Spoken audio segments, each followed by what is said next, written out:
Good morning, everyone. Happy Sunday. It is Sunday, right? Yeah, it's Sunday. Happy Sunday. Also, the time changed did mess me up a little bit. I don't know. I kept waking up thinking it was like I don't know, different time. Dog was going nuts all morning. Yeah, all the fun stuff, right? Welcome in, Silver. Thank you for the stinkiness and the pumpkins. Oh, there was a time change? No. Just for me. Yep. Fun little time change. Yeah, I mean, if you have like digital clocks everywhere and your phone and everything else, right? It's not gonna, like, you'll never even know it. Like, the time just changes on it. I still have to change like the clock on the microwave, but outside of that, yeah. Sophie was getting up early. I know. Somebody must have walked past at like 3:30 in the morning with their dog, because I heard her get up and then just starts like barking and runs down the hall. I guess following the dog as they were walking around the house.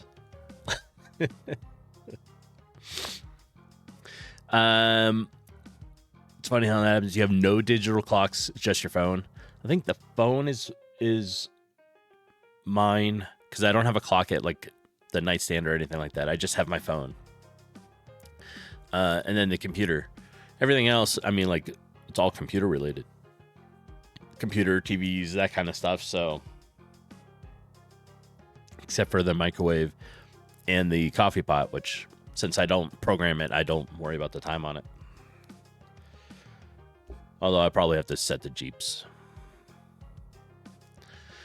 Yeah. All right. Time change out of the way. Can I help you, Sophie? Are you that anxious? Are you waiting? I see you waiting. You just have to wait. I know. What else? Yeah, there we go. See, you don't even have to wait long. Thank you for that, Silver. There you are. Off you go. So, what did we do last night? Oh, we played Once Human. And let me get rid of some of this stuff here. Right. Okay. So Once Human is doing a mashup with Pow World for this season, right? And this is it. Let me see if I can make it any bigger here.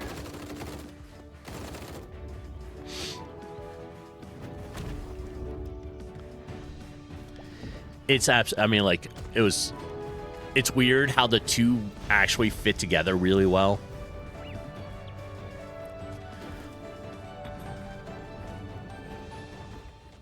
It actually mixes with as one really well, because Once Human already has like these little characters that are in it.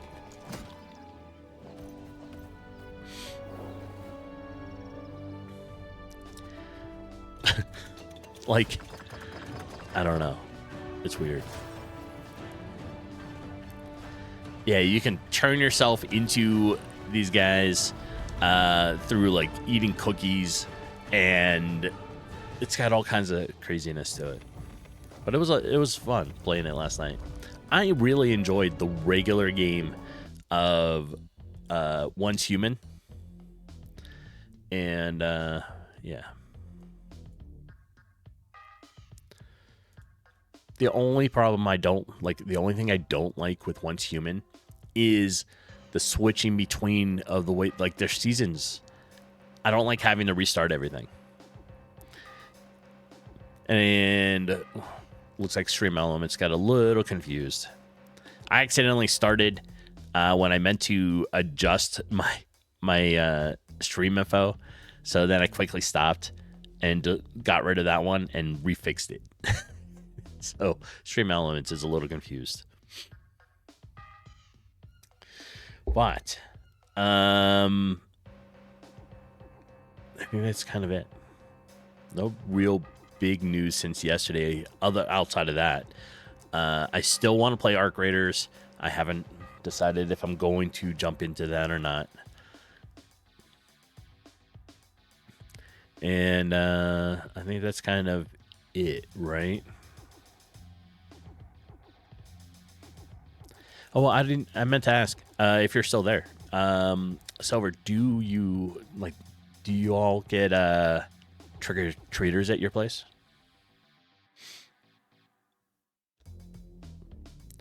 I feel like trick-or-treating has gone way downhill. Last year, I think we got one person, and we live in a townhouse complex, and you would think kids that live here would go door to door, try to get stuff, but nope, nobody came here last year. So this year we didn't stick around. We went somewhere out to dinner and then to an event, and that was it. All right, what are we doing? We are gonna drop over into the game stuff, right? What did we finish yesterday? We completed a dialogue system for the NPCs, and I have 2 NPCs in the world right now. So I have these 2. Oops. Right. So I got these 2 that are the NPCs. This is the barkeep. This is NPC 2 because no name yet. No, we don't do trick-or-treating. We could have, but I don't think we would have gotten it many kids where we live. Gotcha. Yeah, I mean, we don't normally do stuff. We don't have decorations out front or any of that stuff. I like stuff here, right? So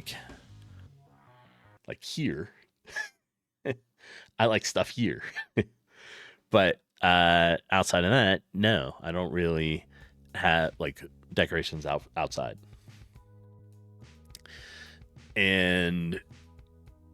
But I don't know.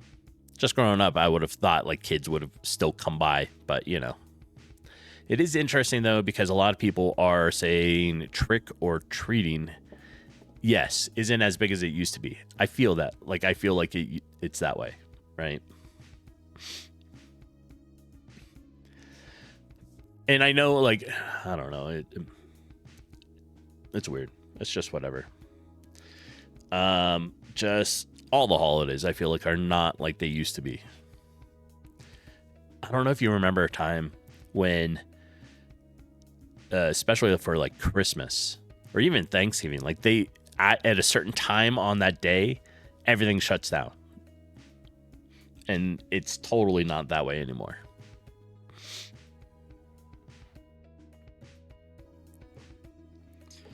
Yeah, I could remember Christmas would be on Christmas Eve, probably around 3 in the afternoon. Everything shuts down. Even on Thanksgiving by noon, everything was shut down, and you got to enjoy the rest of the day. What, Sophie? And yeah, now stores are open all the time, so it doesn't matter. That's all. Just moving past the holidays a lot, I guess. All right. So yeah, yesterday got the dialogue box working for the NPCs, right? So we have 2 NPCs, 2 different dialogue boxes. We have a script that handles the dialogue boxes. So we have the first one here, and then we have NPCs 2s. And everybody has a color. And so we're going to go ahead and jump in and take a look at it before we do the very last part. All right, let's run it. Stores stay open. Yeah. Whoops. Okay.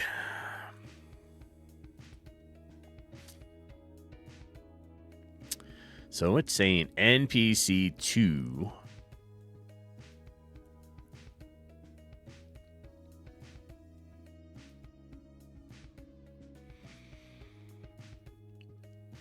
All right, NPC dialogue is not set before reading it.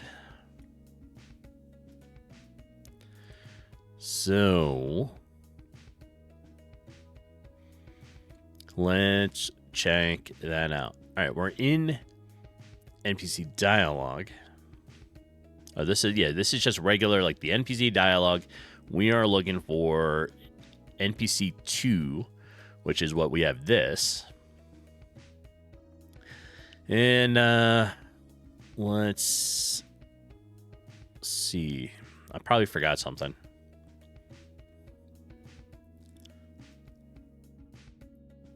Trying to make sure I got commas in all the right places. This one doesn't have a comma. I don't think it needs it, but it does on the top one. All right. So why would NPC 2, like this, say it is not set before reading?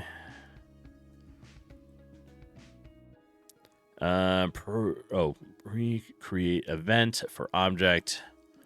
So let's look at the object for NPC 2. And let's pull it over here. Let's look at the...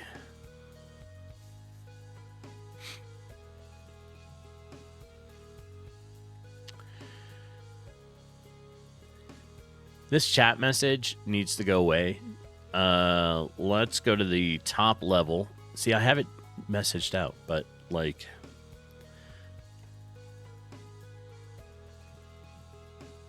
Let's do this. So what do you got going on today, Silver?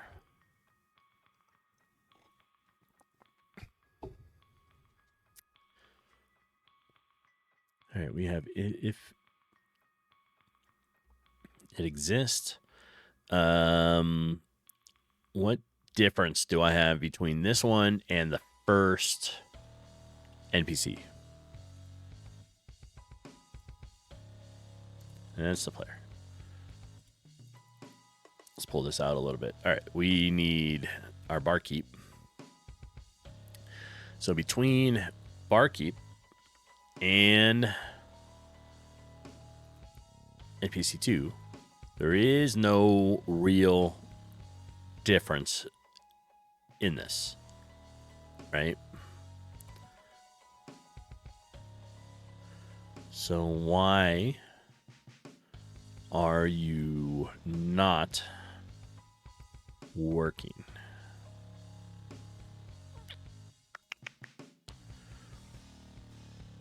All right. Error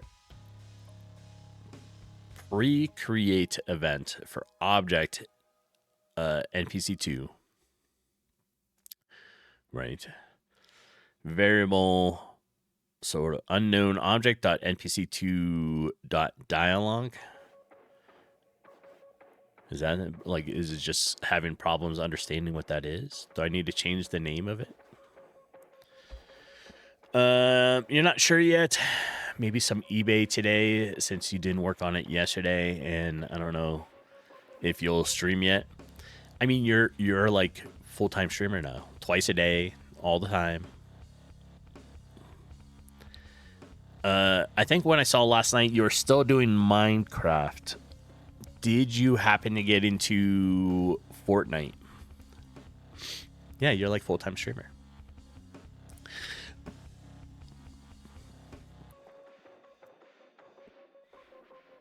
I know a lot of people were having issues yesterday with Fortnite.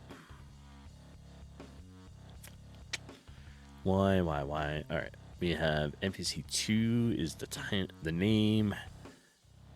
Idle. All this looks okay. I don't understand why it thinks NPC2 dialogue.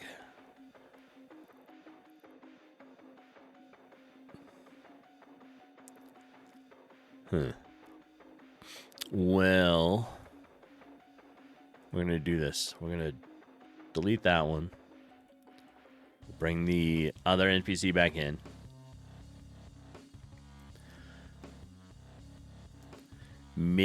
I think what I'll do is I'll rename this.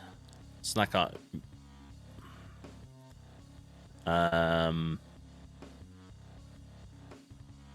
No, I mean, it should be fine.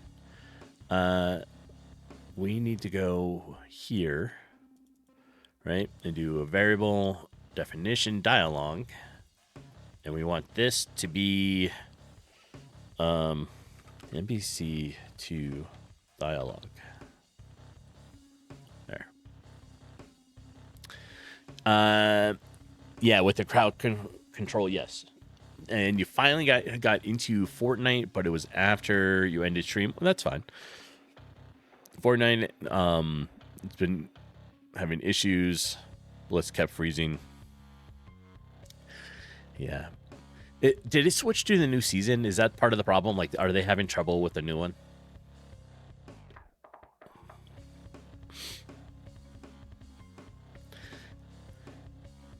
All right, we're going to try running it now.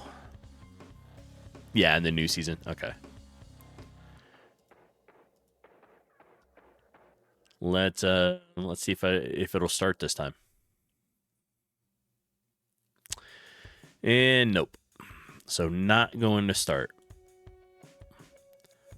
What we're going to do is we're going to take out this NPC. We're going to try starting it again. Also, hi. Good morning, Krog. All right, so it starts fine with NPC 1. Right? So it starts fine with this guy. Let's stop it. Let's go back in. So it's saying something like, let me pull it. Let me put the NPC back in. So I've definitely identified it is this one. Right?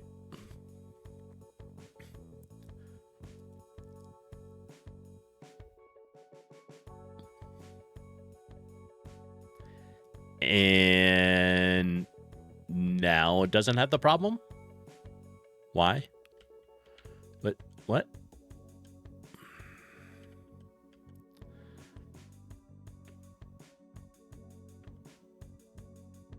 Although it's pulling from the wrong message system.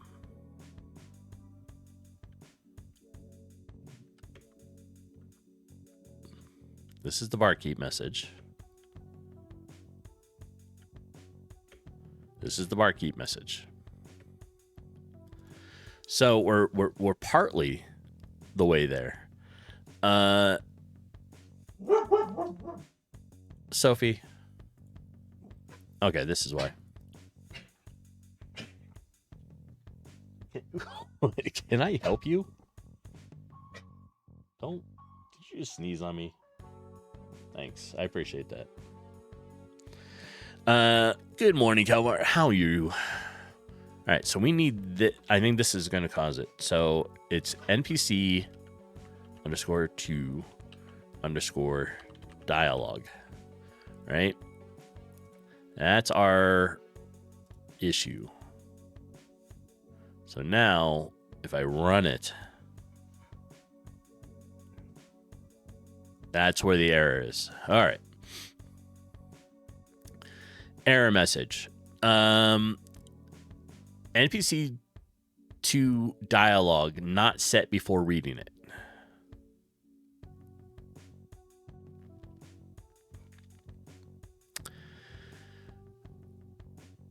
The line of code, I didn't highlight one.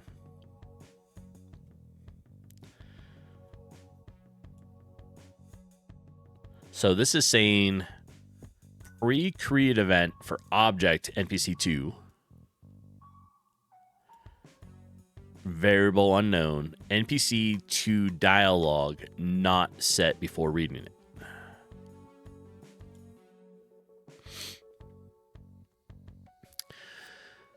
Yeah, let's go into our object here. Our variable definition we have is, it just says dialogue -1. It's ready to be filled in. I'm calling the dialogue NPC2 dialogue.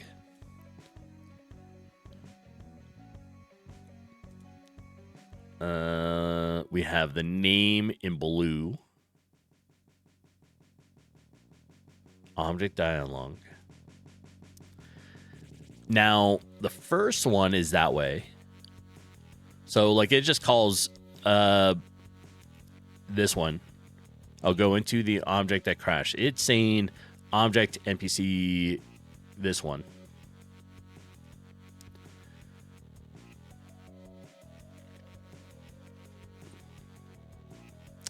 And that's it.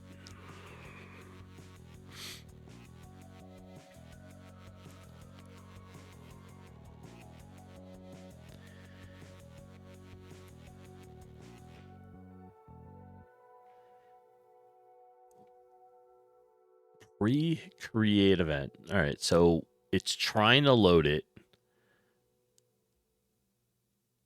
It has problems with it. All right, so let's go all the way here.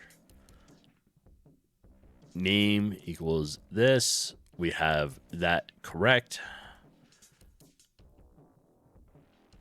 Our move up and down. Turn false. Huh. It has to be with something I did to it. So I created this character, like NPC, off of the other NPC, but there shouldn't be anything specific in there causing the problem, and it only occurs when I add the dialogue into the variable.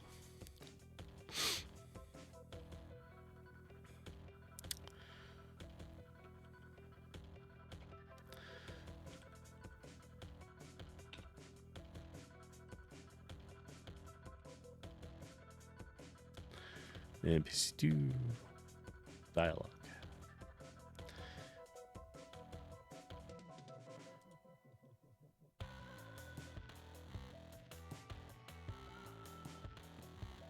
So it's not finding that really anywhere.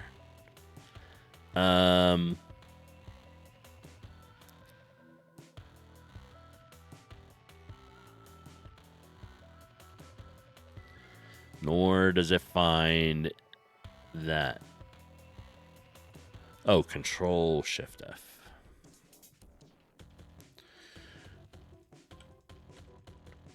Self dialog equals.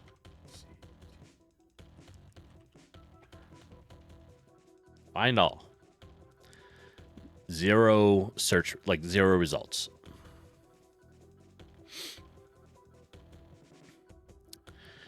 Yeah. Oh, I gotcha. Okay.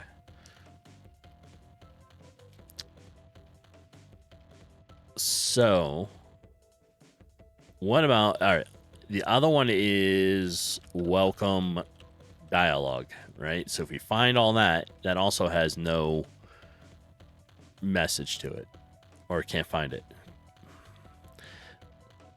As an is pre-create the variable definition. I haven't used GM in a minute. Welcome in, by the way. And yeah, it is a variable definition causing the problem.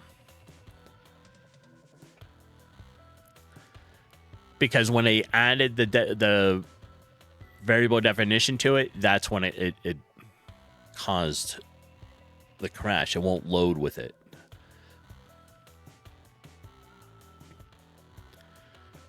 And it's not finding, I mean, this anywhere. So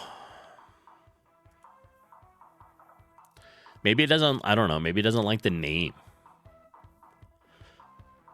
Because it's no different than the barkeep, right?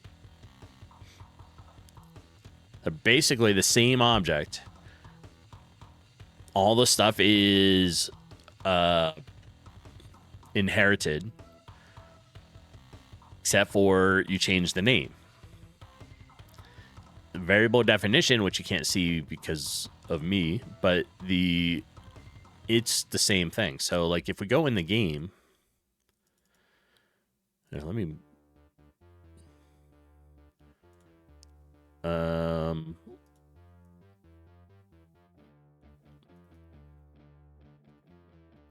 right, so we have variable definition there. Oh, I see it. Okay, I found this is the issue. Global. You have to put global in front of it. That's what I was missing.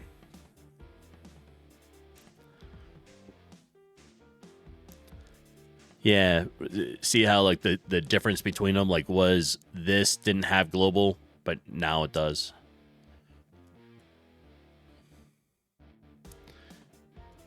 All right, let's try running it now.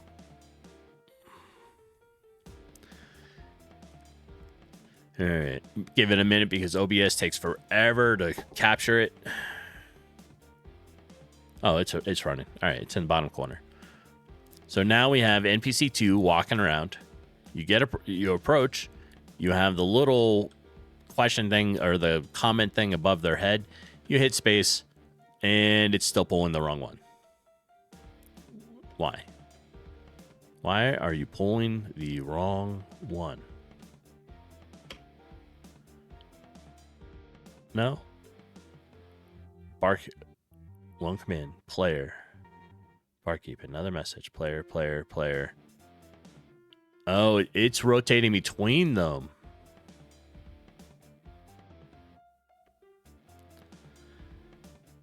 Interesting. It's playing both of them.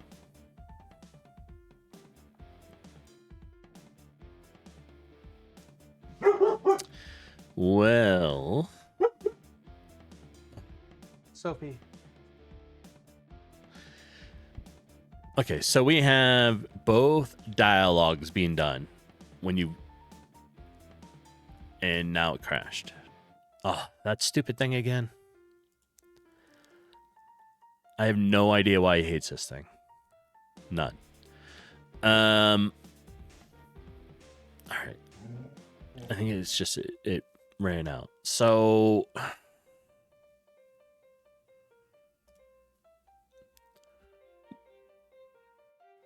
Why would you not run just this one? Oh my god. Hold on. Knock it off. Sit. I'm aware there's people out there. Yes. They're walking their dogs. I know.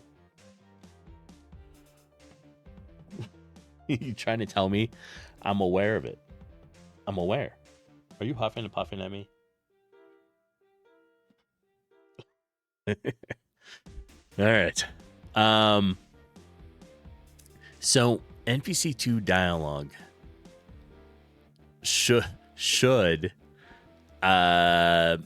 just be it. It should not be calling welcome dialogue. Because if we go back to wherever I put the world, here, unless it doesn't work this way and they can't both be called dialogue for the variable name, like, is it just adding to it?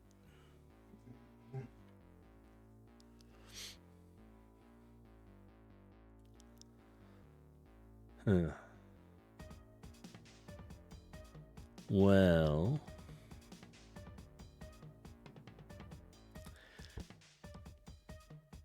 oh, I wasn't paying attention. Ads are going off. Am I good on coffee free now? Yeah, I think so.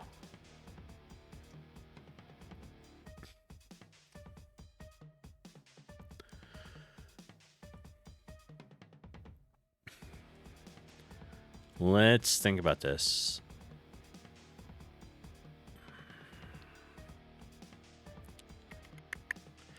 If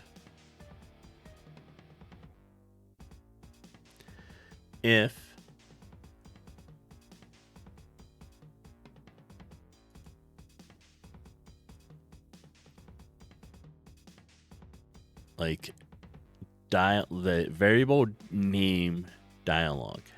So is this dialog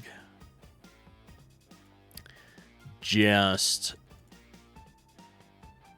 adding to it instead of separating from it?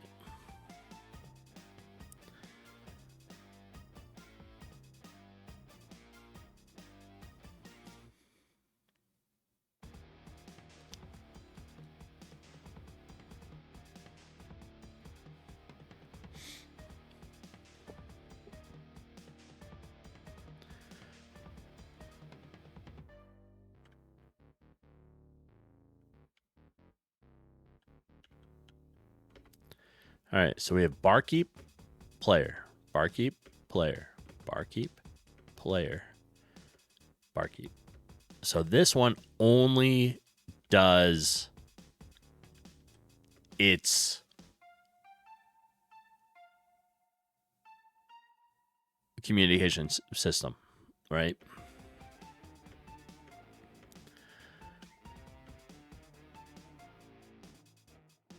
Listen here. You are not the barkeep. Why are you doing the barkeep's thing and then yours?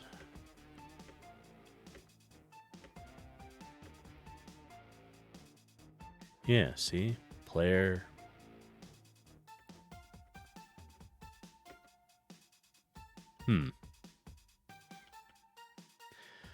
I don't know if you're still there, Calvar. I think you were doing this. You're trying out the same tutorial for it. Did you run into a instance or a problem with the second character, like second NPC? Oh, you were an ad. And it was I was seeing, Calvar, if you ran into the same problem. Okay, so here's the issue here, right? So when we run this, it is going through the barkeeps array, and then it goes. Now it keeps crashing every now and then. It just does not like this fucking line. Can you see the create for NPC2? Yeah.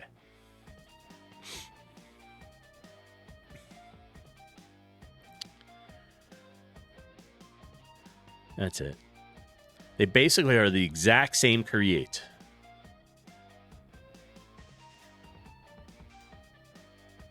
Right? And then in the parent, all the way up on the, I have it on the actor level. I have all this.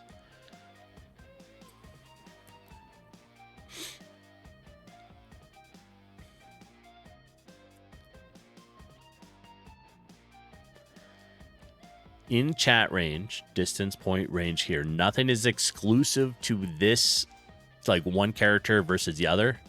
Where does where does parent use dialogue? Create dialogue.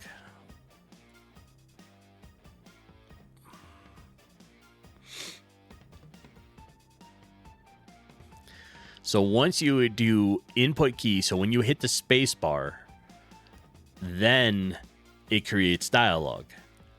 Now, dialogue, like that.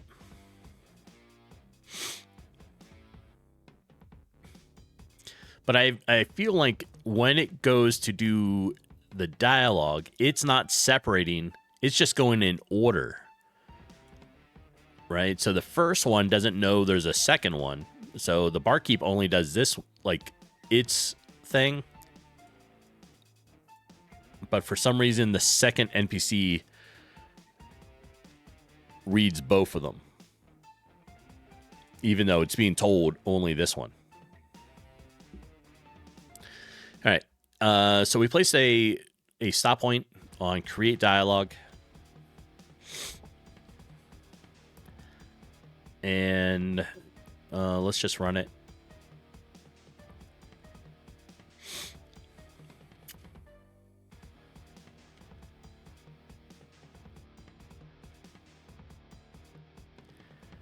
Come here. Okay. We have hit the breakpoint. And step into it.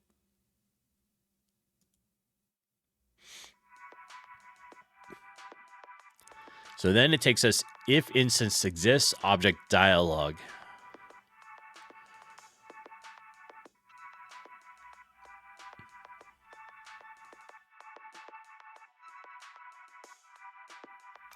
Yeah.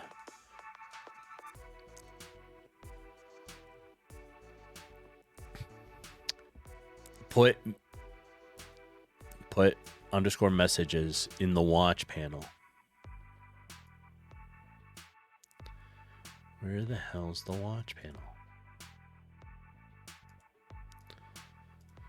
Spectre call stack.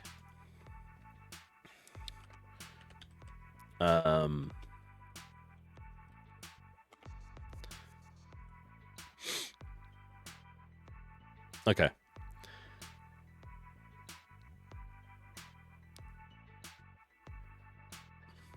What array is this?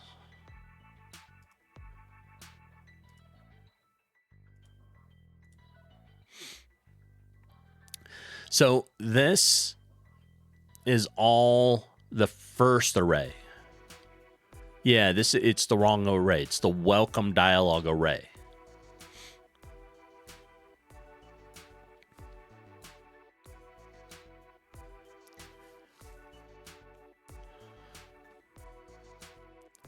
So the question is, why does it immediately go to there first? Okay, so it is getting passed in. It has the wrong dialogue value. Yeah.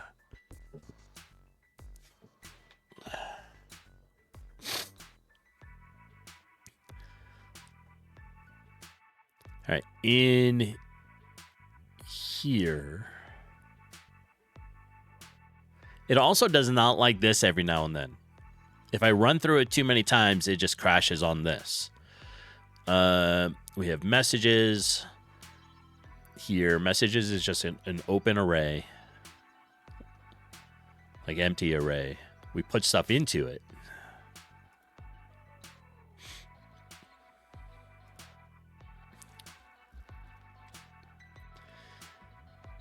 So now we're here. If instance exists, object dialogue exits, but create dialogue thinks it is this array.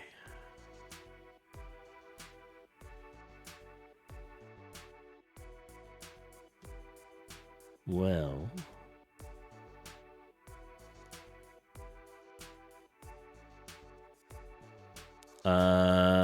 message. So what is passed into this? Where? Oh, back here? See, like, it still confuses me a little bit because, like, we have a variable definition set up on the first NPC. And we tell it specifically which array we're grabbing, right? And then we have the structs inside the array. It knows this belongs to that. And it works fine for the barkeep. But when we go to the second one, it grabs both arrays.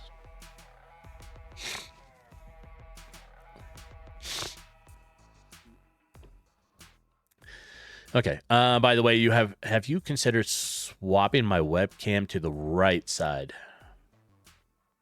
No.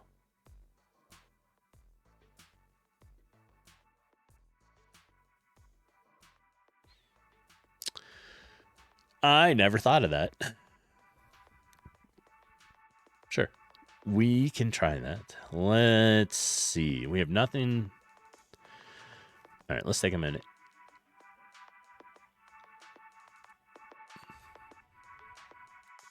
So we need this.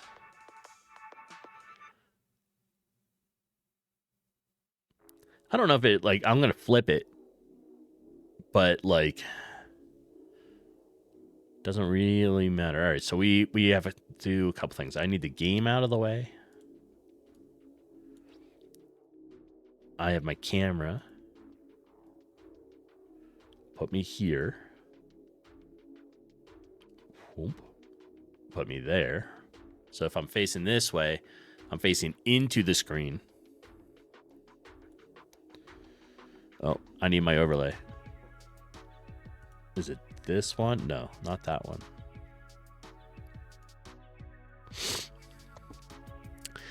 And I do know.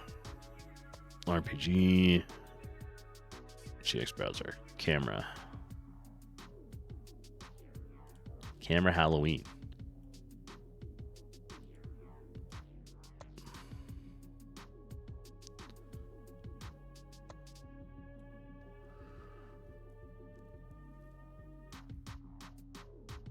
That looks almost okay.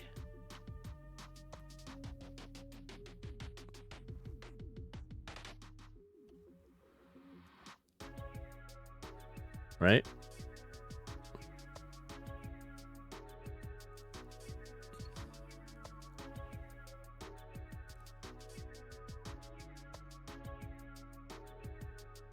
There. So now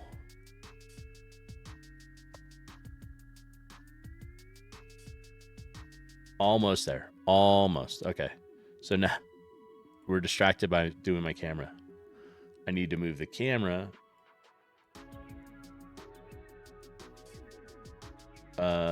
over just a tad.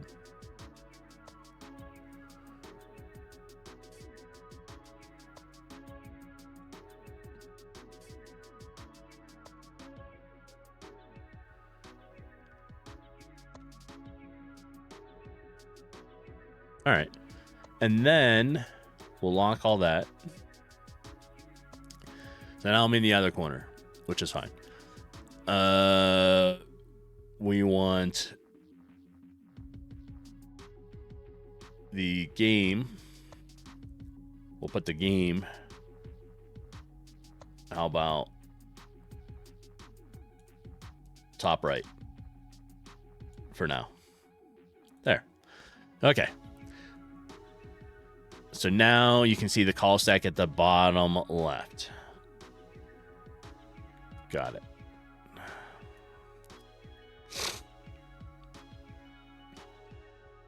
All right, there we are. We're all fixed.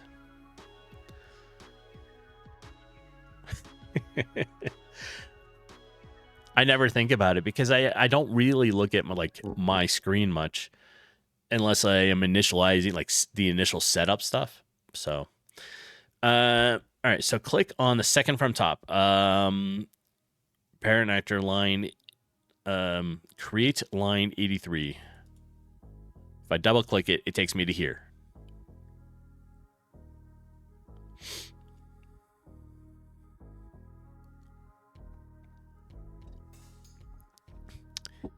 Now, I had trouble with this, and this is what I set it to, thinking it would work. Oh, the call stack is... I gotcha.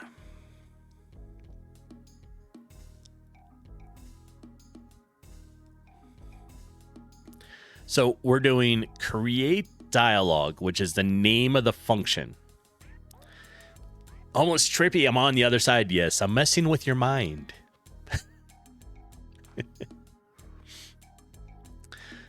You know. just in case you're, having broccoli for breakfast or something. All right. So create dialogue is the name of the script. Or, sorry, the name of the function.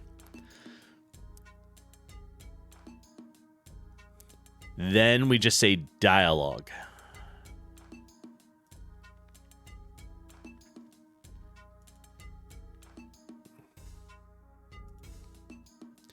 All right.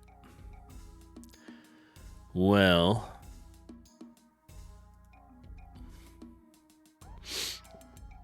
so we know dialogue has the wrong value at this point. So somehow this object is getting the wrong dialogue value. Yes.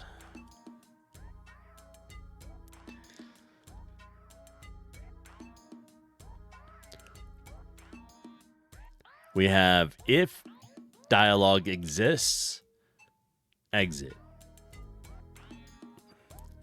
But when we switch to here, so if in chat range,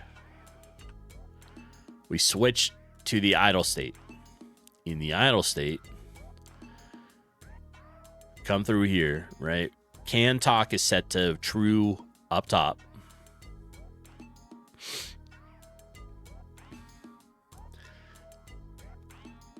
In here, once we are in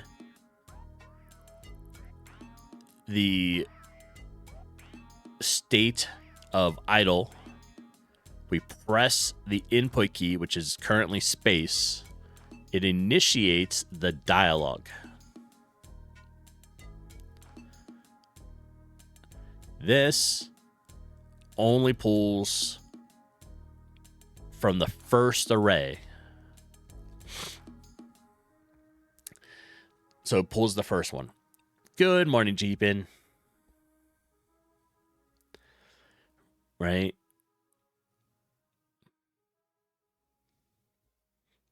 You're up early, Jeepin.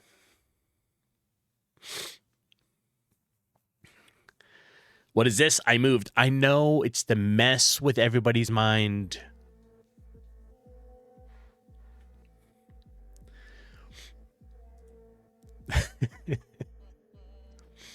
That's all.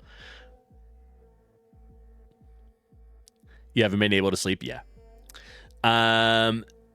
It's okay. It's just messing with people's minds. That's all. Oops.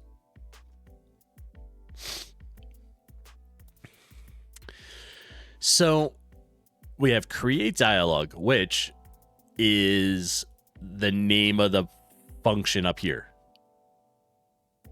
Right? I have the name of the script and the function that is in it, two different names.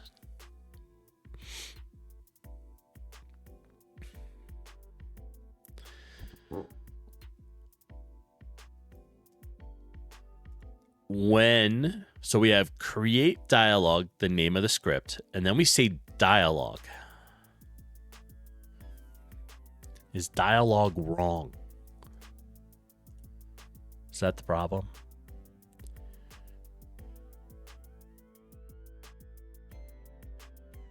Yeah. So the reason I have dialogue is because on here, for the variable definition, I have dialogue.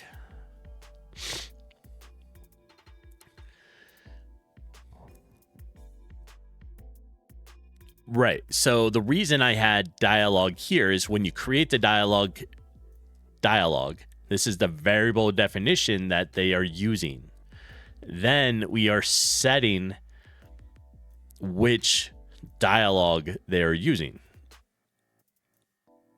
No. I am not. Are we sure the right dialogue value is passed into the right object? No. The only thing that works, like when you have them, is here, dialogue, and then you tell it which dialogue they're supposed to be using.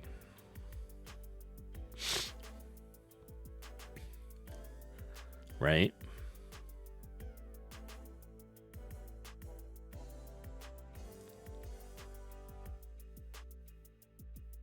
Because then it will identify dialogue 1, or for the first one is supposed to be this, and the second one is supposed to be this. That's how it should be working. It's not. So what we are finding is this create dialogue. Let me find the thing here.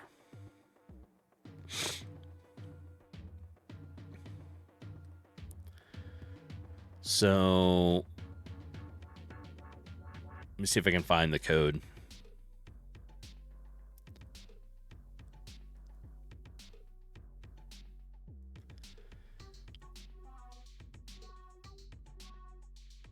And see how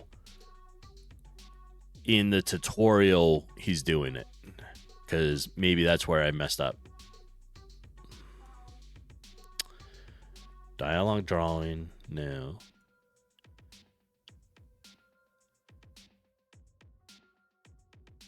+1 = 2, so the message goes twice as fast. If you do see this yellow line, meaning there's a... Okay. By the way, you're not a fan of defining data in the editor that way. Where? What do you mean?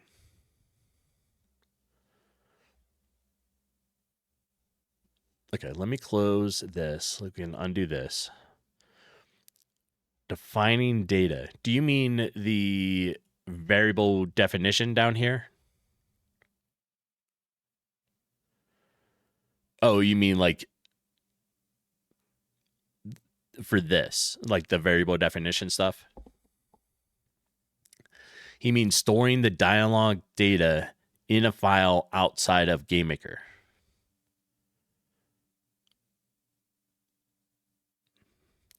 Oh. I have okay, yes. I have never I have not done that. So everything I do is inside GameMaker. It all stays in there. It's all together. I've not used it pulling information from outside of it from another file, except for recently doing the save system. That's it. But now, give me a minute. I need to find my browser. Is it this one? No. This one.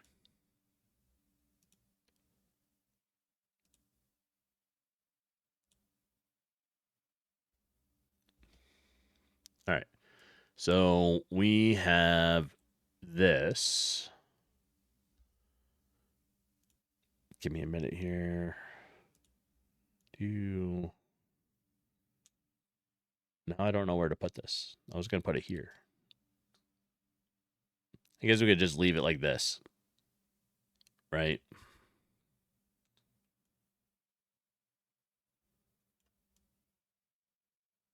That should be okay. Right. So let me hook that up. All right. Yeah, Unity has a concept called scriptable objects for things like that. Quick call before I check the tutorial. Sure. You set up a data structure, create the game data assets. Gotcha. Yeah, I have never done that, so probably. I have messages too. Oh, like that. I see.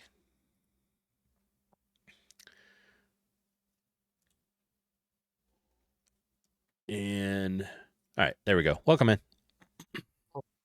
Once I gotta switch to my headphones real quick. Discord always gets it wrong. All right, so let me share.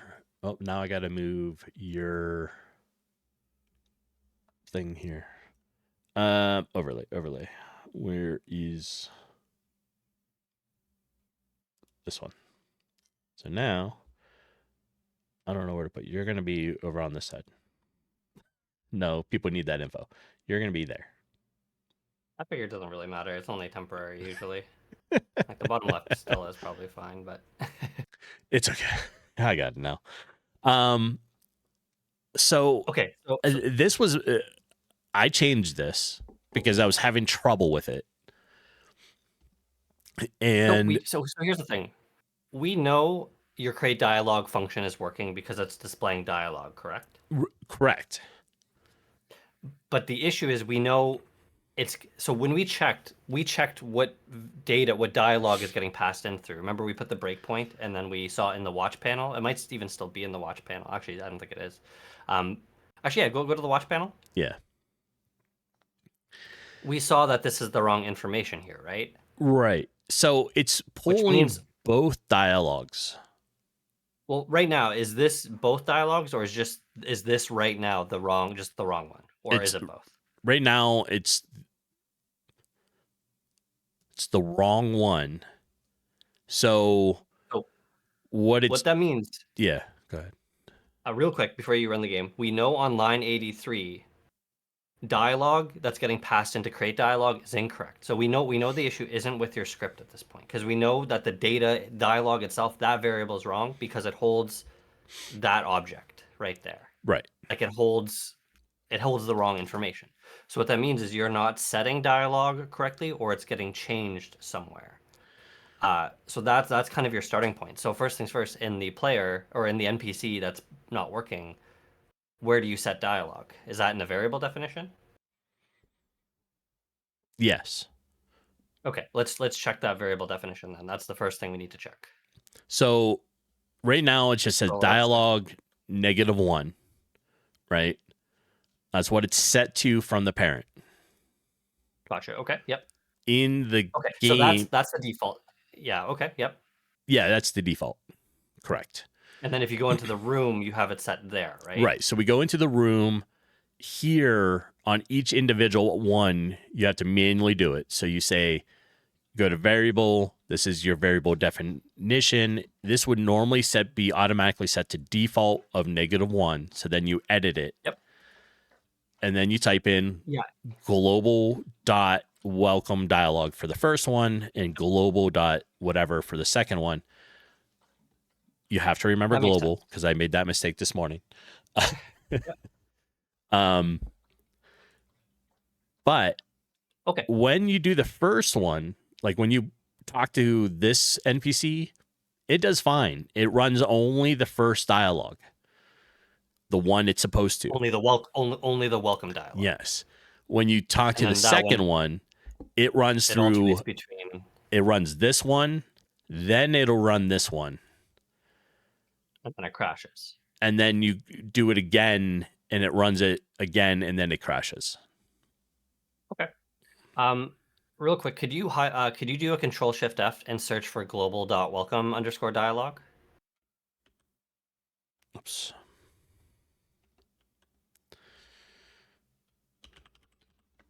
What was it? Global. Oh, welcome. Yeah, welcome dialogue. I wonder if you're setting something somewhere to this or using it again. Okay, there must be a typo.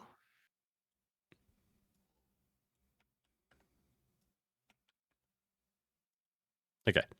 So it's not finding it anywhere. There's no global.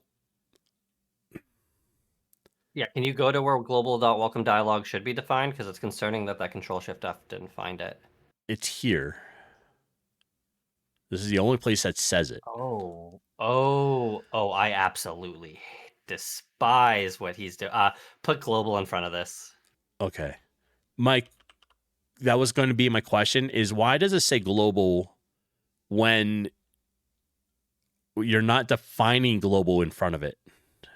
So a script is a global space, right? So a script is basically global. Like so global is a struct that just exists in the global space. That's all it is. So if you don't put global in front of it, what is it assigning like welcome dialogue to? Like what object owns it? You're in a script. There's no object, right? The answer to Right. that question is global owns it. So if you don't put global in front of it, it still goes to global. It's just way more confusing. So I like to be explicit, and even though you don't have to, I would argue you should, because there's a great example of we just tried to do a Control Shift F and we didn't find the information. Right. So yeah, I would always make of every variable in a script have global in front of it. Um, Okay, and I that would never works. I mean, not like use that. doing this in front of this array should be this way Yep. then. Okay. Yep, exactly. Care colors too.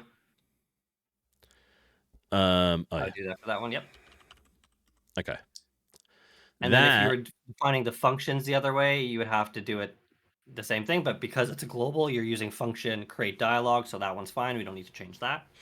And sorry, what'd you say? I just need to.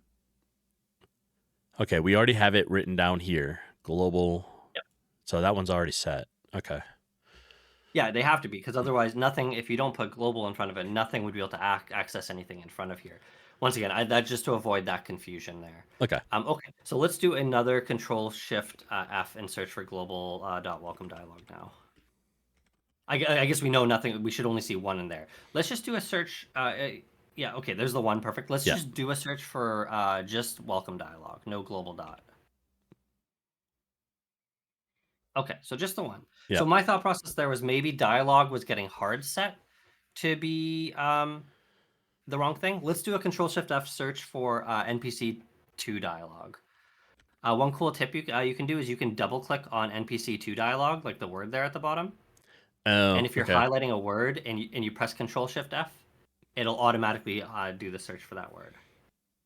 Okay, so yeah, my worry was maybe that somewhere you were accidentally overwriting NPC2 dialogue with something else, and it was getting reset like back to the default essentially. But that shouldn't be it.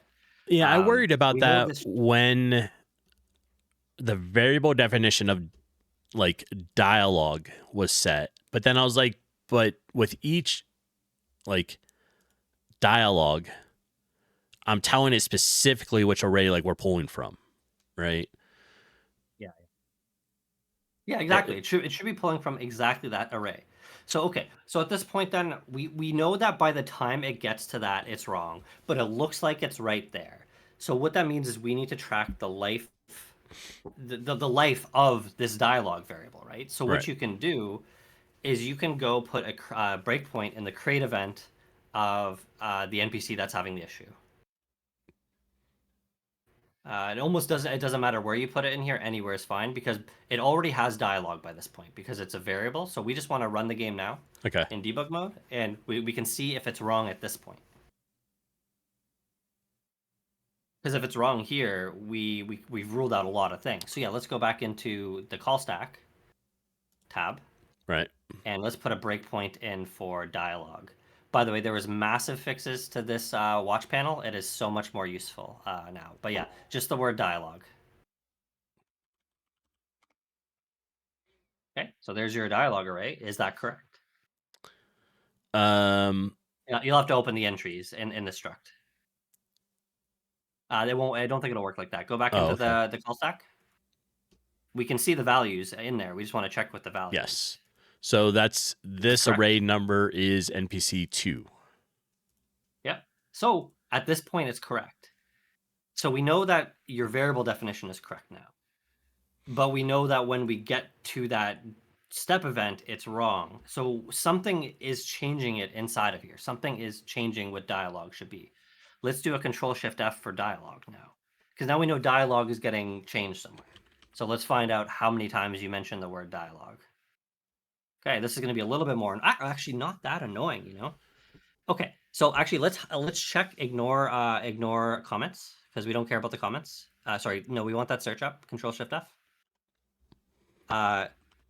So dialogue, and then ignore comments. Okay. Okay. And let's do case sensitive and whole word only as well, because we can see a couple other things that apply. That's wild. Okay, let's get rid of let's get rid of whole word only. Yeah, because everything else here is mentioning OBJ dialogue. Welcome dialogue. Yeah, no. Okay, so let's check that box, and I'll tell you why that's crazy. Okay, because we know that basically nothing ever changes the dialogue ever. The only place dialogue is defined is in that variable definition, and then the only place that dialogue is used is when you create the dialogue. So how could it possibly ever be wrong by the time we get to that thing, right? Right. I don't know. Uninstall, I guess. I have no I have no clue. This is dumb. Okay. Let's not get All right, so we too want spooky about this. to let it run. Yeah, so if you play it again, if you press play, Right. and now you go talk to that NPC too. Is it lagging? Oh, it does all the time with OBS. Oh wait, no, it's behind the hold on. Because no, I'm watching on your stream. Is it smooth on your end? Is the game running fine? Yeah. Or is it laggy? No, It no. feels like it's okay, cool. I thought it looked like it might have been just dropped frames. Okay. Talk to the NPC. I'm checking. I'm at 0 dropped frames and running at 6,500 KB PS. Yeah, no, and I'm talking about on the Discord stream. Which Oh, would on be the separate. Discord. But yeah, The Discord probably. yeah, it's fine. It's fine. Don't worry. So let's talk to the NPC. Okay. Still wrong, right? This is now wrong. So the first time you talk to the NPC, it starts with the wrong one. Okay. Here's what I want you to do. Let's go back to the NPC. Let's go back into parent NPC. The thing is, because we're inheriting, we have to do this in the parent. Put a breakpoint on line 83 here. Okay. Okay, so now we can check a few things here. This will actually be a really good test because it changes. We expect dialogue to change here, right? So let's close the game and run the game.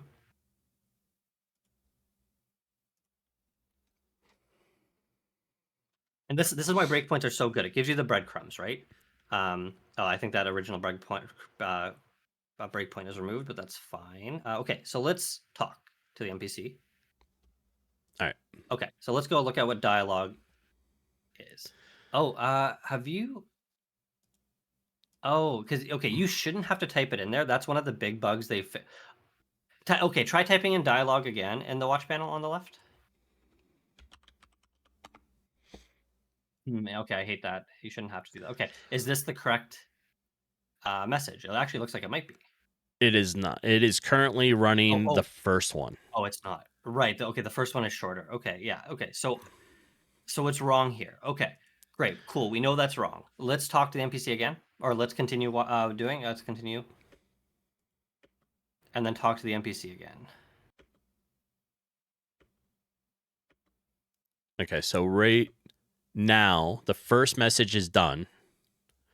Okay. We talk to the NPC again. Dialogue. Okay, let's type dialogue here. Right. So now, we play. Oh crap! Oh, wait, don't. Okay. Yeah. So if you close that message, I think actually, can you hover over a current message here? Okay. No, it should still work. I guess. Okay, it's fine. It's just yeah. Okay. Let me see what this error message says. Yeah. Now it's not pulling up the second message.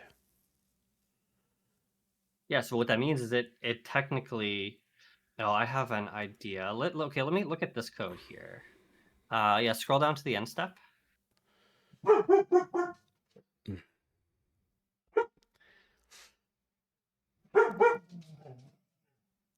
here.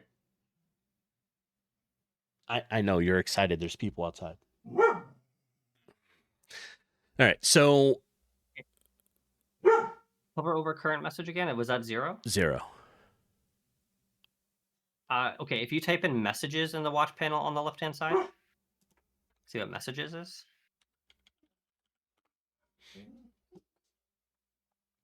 Okay, so we can sort of work at this. Let's work away at this for a little bit here. So So is it messages not is picking currently up -1. the variable definition from this NPC? But let's keep looking. So let's scroll up to the create event. Why is messages 0? So messages should always be an array here, right? Right. So something's stamping over it with not an array, which is probably your create dialog function. So let's take a step back and look at your create dialog function.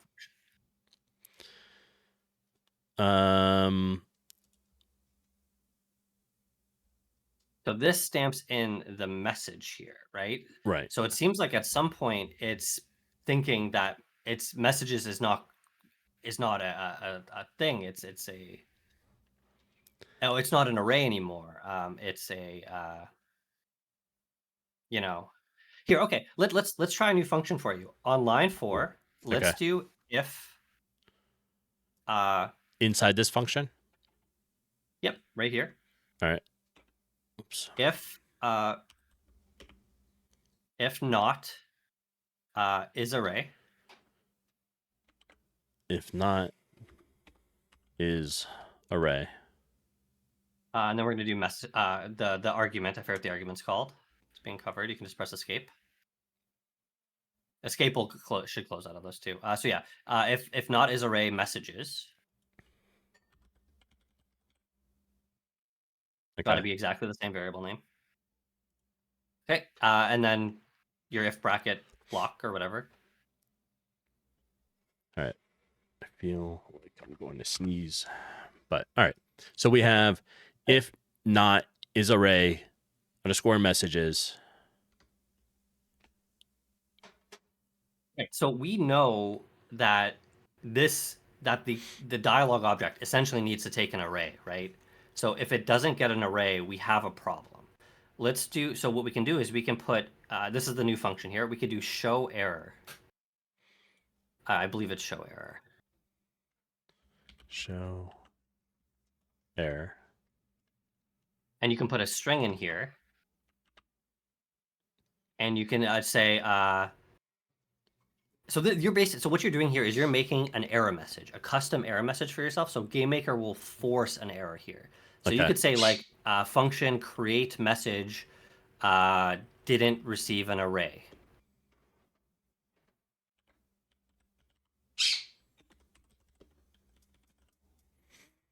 I would do it in plain English. I would say didn't receive an array. That seems so long. Okay. Function create message did not receive array. And then what you can do, put a $sign in front of this string. Okay. And then we can do string insertion. Put a colon at the end of that, at the end of array. Sorry, at the end of array. I didn't finish the word array at the very end. Yeah, exactly. All right. And then do a space and do the 2 curly brackets, open and close. And then inside there, put a message, underscore message. Okay. Why does that look? Get rid of the space between. Should it be out? The space. Oh, all right. No, get rid of the space between the $sign and the string. Okay. There we go. Oh, and sorry, the variable is called messages. Okay. Now run the game again. This isn't going to fix anything, but it will make it so that we're less confused about what the error message is. Show error. Okay, here. What is show error? Takes a second one. So yeah, double click on that. Wrong number of arguments. Yeah, it takes a second error message. Just put comma and then another string at the end of show error. Just comma and then empty string. Okay. Oh, it's a bool. It's a bool actually. Let's say true instead. I guess I don't really know what it does. Does it tell you? This function will show a custom string as an error message. You can also specify whether the game should be aborted after the error. Oh, so we want that to be false because we don't want it to abort. However, You technically do. It doesn't really matter because if it's not an array, your game is going to crash later, anyways, right? all right, So I think it's fine as true. true. Okay. All right. So what's kind of nice about this is you keep on hitting that error message, and you're like, what is this -1 inside that object? But that object that's crashing on you is not the problem. The problem is happening. That object should never receive something that isn't an array, essentially. So yeah, let's go try to reproduce that error. We can test this out. So go talk to that NPC. Also, I would move that NPC closer to spawn just for testing too. It's easier on you. Yeah, so let's talk. All right. Okay, so first time around, the dialogue. Let's see what dialogue is. -1 now. Panel. Oh, it's already -1. Yeah, so It's if I already highlight broken. over this, it says -1. Let's type it there just to double check. Crazy. Okay, cool. Yeah, so run the game.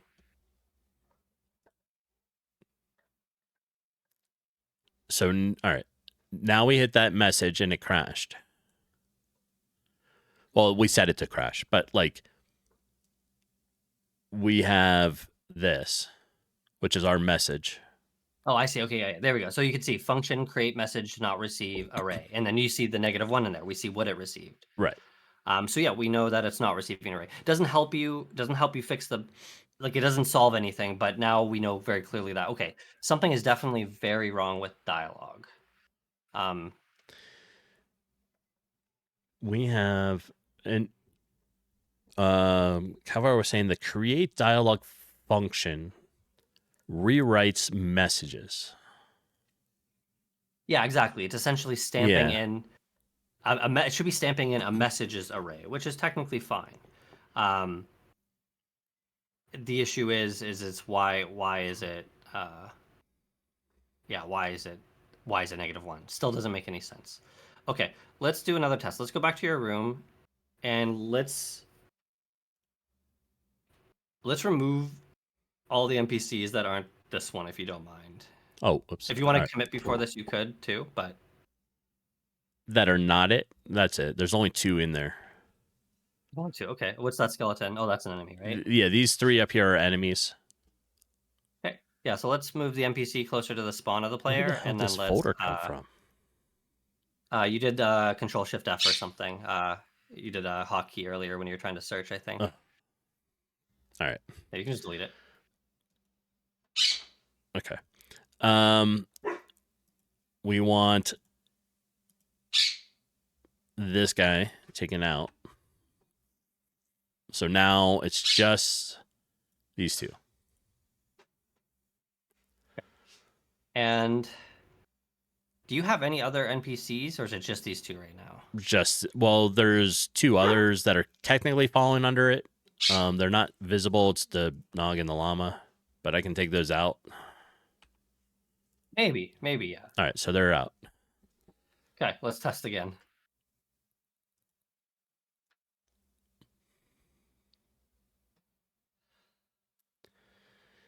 All right. Oh, yeah.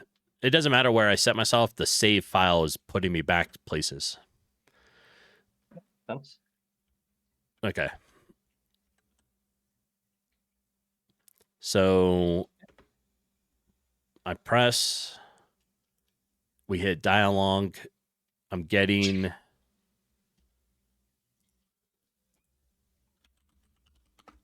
dialogue NPC 2. That's correct, yeah? So that's correct. Okay. Get rid of that breakpoint and talk to the NPC repeatedly.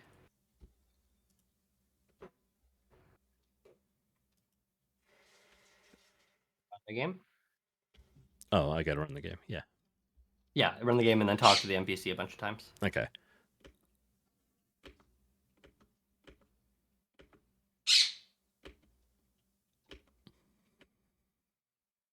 And when I tried to talk, all right, so it ran through it once, tried to talk to it again, and it crashes. Oh, it gave this error. So we still know that once again. So it worked the first time now that we removed an NPC, right? Correct. So is it identifying the other dialogue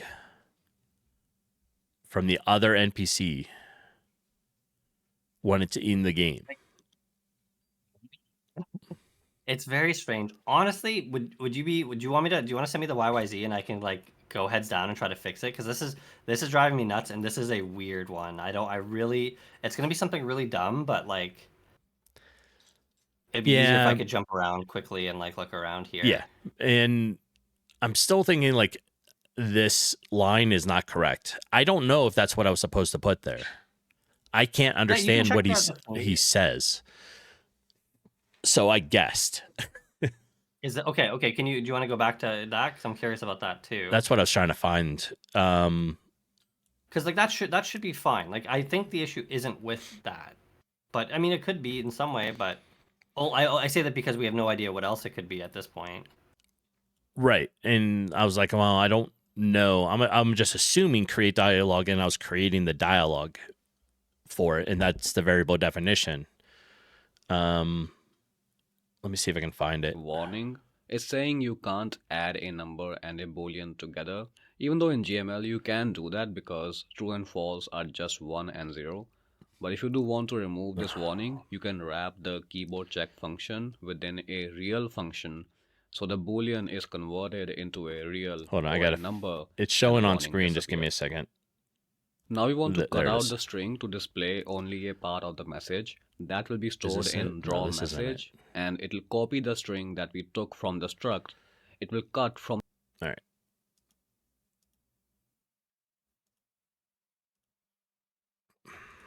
It's so hard to find code. Script here. I want to. Oh, maybe this is it. Okay. We'll just have one struct. In the struct, I'll set the name to test dialog and the message to works. You can write anything here just to test your dialog box. Now make sure that your syntax is correct here, otherwise you're gonna get an error. So first we have an array with square brackets, then we have a struct with curly brackets, then the name, then if nothing happens and you can't.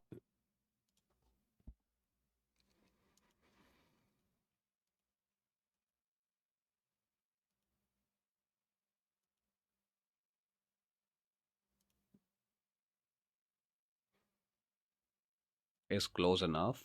So we'll first check if the player exists, and then we'll check the distance to the player to see if it is less than 8 pixels. In that case, we're gonna set can talk to true. Then let's check if the input key was pressed, and in that case, create a dialog. We'll pass in the dialog array for this NPC. At the end, let's add an else. So that is if the right. player doesn't exist, or if it's not close enough, we'll set can talk to false. Now when the NPC can talk. So that was it. For this NPC. And then he said, at the end, let's can talk add an false. else. So if the player doesn't exist, or if it's not close enough, we'll set can talk to. Okay. You have that? Yeah, you have that stuff too, right? Yeah. Yeah. So I have that set correctly here. Now the only other difference is I don't have can talk as part of this. I have can talk up here when you enter the idle state. I don't know if it should be down here in the step function. Oh yeah, no, that can talk absolutely needs it. That can talk should be set as true as part of that if statement there. Yeah, for sure. All right, so we take it out of there. If we put it here,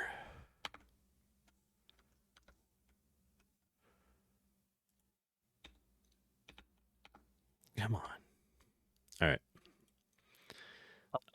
So can talk. I get it. Huh? I think I know what's happening.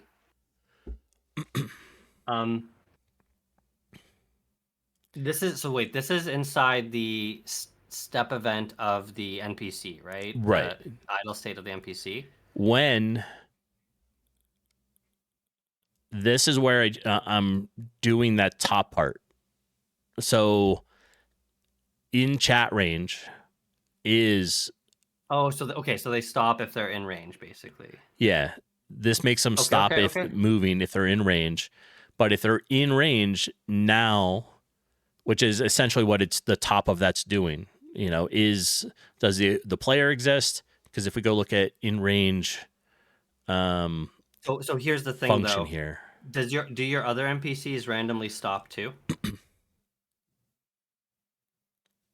When you go to talk to one, I don't know. So let's go to your move state here. The move state? All right. Does this state ever go to idle? It does. It switches sometimes to it here. Okay. So here's the thing. The enemies will wander around, or the NPCs will wander around, and they'll go from move to idle, move to idle, move to idle. Scroll up to the idle state. When you press the input key, what's stopping this from working on every single NPC in your game? Oh. Nothing. Yeah, so you'll notice here he has the if distance to object. There's the distance check, right? Making sure it only happens to things close enough to the player. Right. So this is a global effect. So that's probably why it's intermittent. It depends on the state of what. So you're talking to the dog essentially. When it crashes, the dog is what's crashing the game. The llama is what's crashing the game. I think. That's my current guess. But yeah, there's no range on the interact. You're interacting with everything essentially. All right. So everything, all the NPCs are out. Like these guys aren't NPCs. But it was still crashing, right? Aren't they though? Wait. So go back to the thing that has the dialogue set to -1. Shit, the parent actor or whatever it was. Yeah. Yeah. Go to the variable definitions.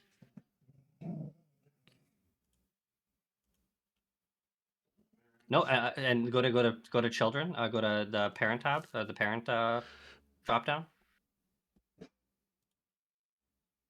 Okay, and look at children. Okay, enemies are children of this too, which I think is fine. But they also have a dialogue too. So you're talking to your enemies as well, outside of range, basically. Gotcha. Yeah, so that is what's happening here. All right. So what probably is what's happening too was it would pick randomly. So sometimes you would be talking to the NPC correctly. Sometimes you would be talking to the barkeep. Sometimes you'd be talking to the skeleton, and the game would crash because it doesn't have a dialogue. Exactly. So here's a thing. I can give you a couple steps here, or a couple things that you sort of want to do. You basically want an actor to be able to do whatever you need it to do. Because like an enemy walking around in the world is just an actor. We sort of talked about this. Maybe you want to like a barkeep should be able to start the fight if he wants. A skeleton should be able to start a fight. A skeleton should be able to talk and then should be able to start the fight. So all these things should be able to do all these sorts of things. So what we've realized though is some things won't have dialogue, right? Yeah. And what you need to do is you need to make it work without dialogue. Right. So this is, and I honestly think this is kind of okay to like play with. So like as long as it's not too frustrating, this is part of the joy of implementing a tutorial into a project with kind of already existing stuff. So or whatever, did I put this info too high up the parent chain? So yes and no. So the ultimate problem here is that you don't have this check. So let's fix this issue first. Let's add this distance check here. If you add this distance check, it'll solve the problem. So this you probably don't need to use this specific distance check because you have this in chat range function, right? So this will be that. So perfect. All right. So you have ads coming up here. Oh yeah. All All right, so I need to. So if. How about if just right in front of that, you can paste in that check. What did I call it? In chat range.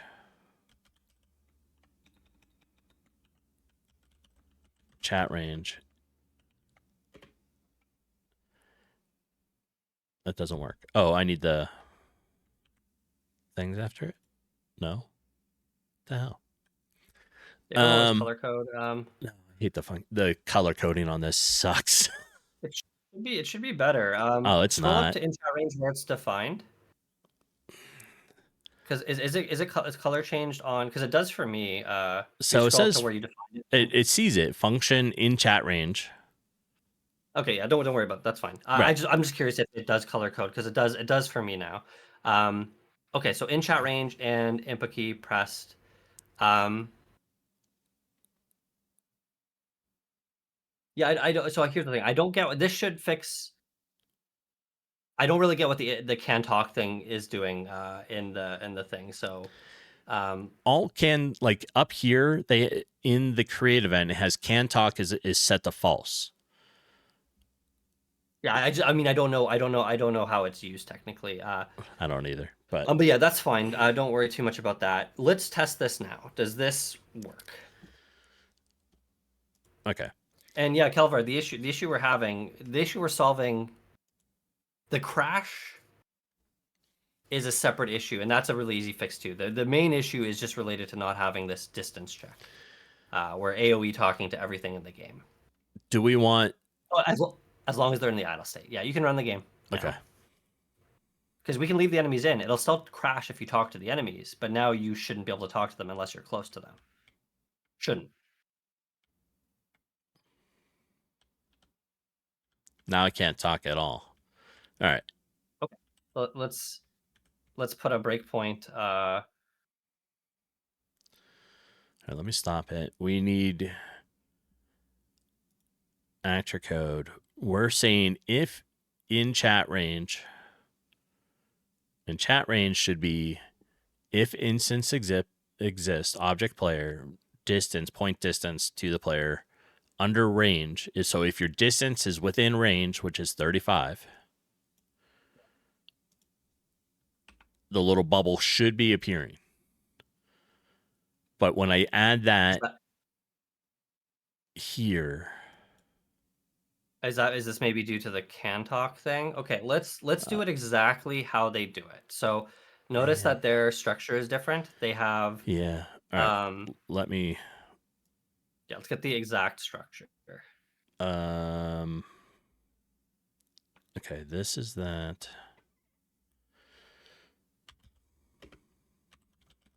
Exist.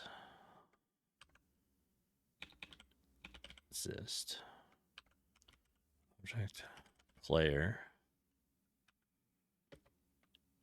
and distance to object player less than 35. 8's too small. You'll be standing on top of them. Then sure, okay. Yep. Here, and it wraps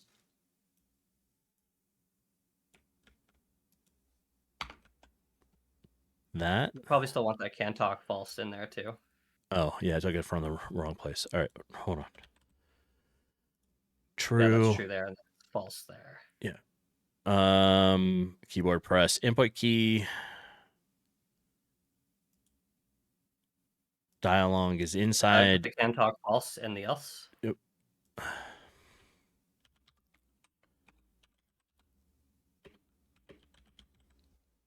Here. Where am I? All right, I'm missing this.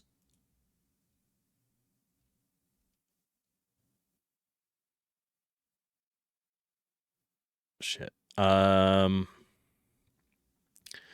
So this one needs. Is it this? It's not this one.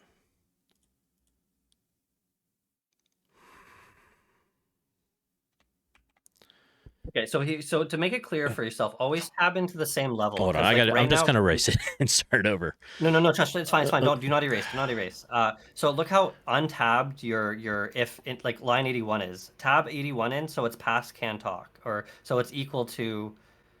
Yeah, it needs to be tabbed in once more as well, because this is a child of can talk, right? Or not can talk, of the step. Okay, yep. So that needs to be tabbed in. Now, yep, and then yeah, you can tab in line 80. Oops. It doesn't need to, that's not supposed to be there. Oh, it's not supposed to be there. Okay, perfect. Okay, perfect. Yep. And then All right. now you just need to close the closing bracket here, right? On line 89. 82 to 89. Yeah. Yeah, this is why getting the tabs yet. important is like really helps, because like you're trying to like it's way easier to visualize if like whatever you're trying to wrap things under is correctly tabbed in, because then you can see what's not contained correctly. Because now look, it makes sense because line 81 is the same tab level as line 91, which it should be. Right. So yeah, that makes it a lot more clear to get it in the right spot first and then start doing it. Okay, so we have this can talk true is up here where it's supposed to be, and then in the else we have can talk false. Okay, so that else is not else of this thing. It's actually else of line 89. That it's the parent if statement that else should be part of. What? Hold on. Look at where the else is on the example. What if statement is that else part of? That's what I'm trying to. All right. So, Yeah, all right. so just move I'm it outside. confused Yeah, with bring it going back and forth between things. Yeah, Hold on. okay. I hate this stuff too, by the way. This stuff is miserable.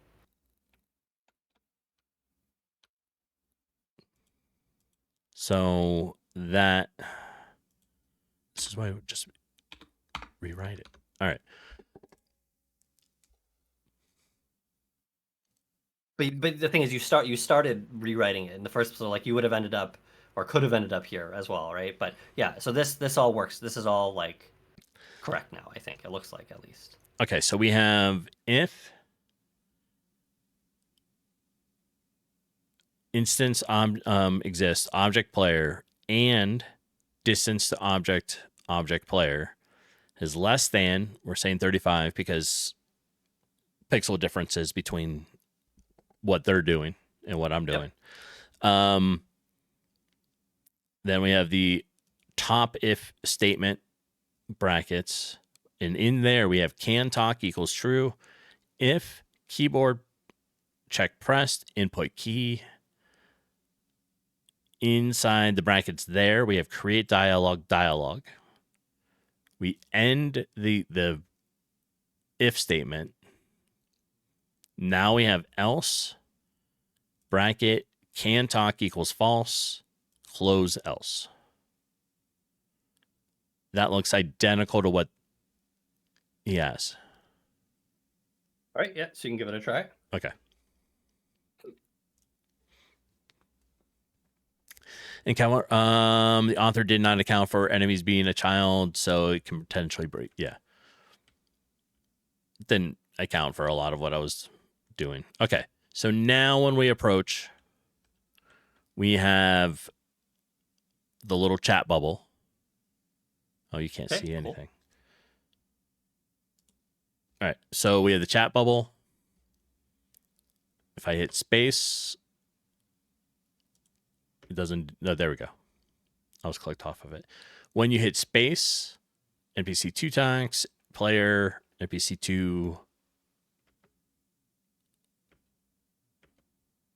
and then it goes back. Okay, go over to an enemy and have a nice chat with them.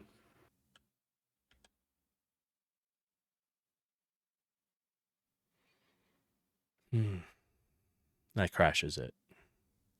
Okay, yep, that makes sense, right? Because what's the error message we typed in, right? They don't have a chat message, right? Yeah. So now this is where we need to make some differences, right? Because if something doesn't have a message, this isn't enemy related, right? This isn't the NPC. You might have an NPC that doesn't have any dialogue either. They might just be walking around. Yeah, it totally erased what I trying to do this, erase what I was trying to do because I forgot they were attached to this actor parent. I should never put them on the actor parent. So I need to separate. They're supposed to have their own chat system dialogue that pops up in an independent message. Oh yeah, so you want the bubble text is for enemies basically. Yeah, right? and it's gone now. So well, do you have it in source control? Who knows? Probably. I am not good at. I've accidentally erased projects by trying to figure out GitHub. So I commit things, but I won't go backwards. I see. Because if you're ever curious, is all you have to do is you can like right click on any commit, and you can create a new branch basically, and that branch will let you go back, and then you could go there, and you don't have to like merge it in. You could even just copy the code or whatever. But yeah, that's totally fair. So enemies would possibly have their own messaging system essentially, which is totally fine too. That's something that you could easily handle. Like, is there ever a world where like NPCs, like regular NPCs, might use that same bubble system? I tried, Kelvar, to use branches, and I still can't open Pixel Warrior because of it. That seems very strange. That should be an incredibly easy thing to fix. I'm assuming that version of it is gone. No, it should be like a 2-second fix. Like, I guarantee you, if you want that working, just let me know. The problem was, it's because I use it on 2 different computers. And so I tried to create a branch for the other computer, and then it merged wrong or something, and now I can't open them at all. But so you just go back to a previous one that wasn't merged, and then it's working as it was. Yeah. That's the whole thing about source control, is you never lose anything. Like, it's always, you just go one step further, but you go back until it works, essentially. All right. So NPCs, you haven't lost anything. Let me take them out of the picture for now. I just won't talk to them. How about that? So how about this? No, how about this? Because now we know. Let's say, because eventually enemies will have bubbles or whatever too. But let's go back into that create dialogue check. The create dialogue function. Sorry. Yeah. Create dialogue. So middle mouse click on that function here. Oh. What? If you middle mouse click on it there, it'll take you. All right. Okay. And instead of showing an error, if there's not an array, just exit. So instead of this whole line, yep, we just say exit. Yep. Now your actors don't need a dialogue. You don't have to define dialogue if you just want somebody walking around who doesn't say anything. If enemies aren't currently saying anything, then you don't need dialogue. Now you can't crash the game because you just don't create a dialogue object, essentially. Right. So now you can try to talk to enemies. When you first started using Git, it was you used it at work. It was like Greek. So I'm getting better. It's no longer Sanskrit. It's now cuneiform, a different form of hieroglyphics. So I'm moving up in the chain, but it's still a little confusing. Yeah, totally fair. And yeah, I still have a lot of stuff to learn. I'm not great at merging, though I kind of get it now. I can do it. I don't like bringing in individual, like, I know some people can just bring in specific, like, oh, I want this piece of code from this, and they'll like merge in a specific code. I don't do stuff like that. I would like open it in a new project and like, I would do it a different way. But yeah, it's fine. But the main thing is you haven't lost any. Pixel Warrior isn't done. It's not like destroyed. No, it's just stuck in a limbo thing right now until I can figure out which one I need to go back to be able to unbranch it. But I just have to go back to it too. Yeah. Sure, totally fair. So now we know. All right, so it works when we talk to just this NPC.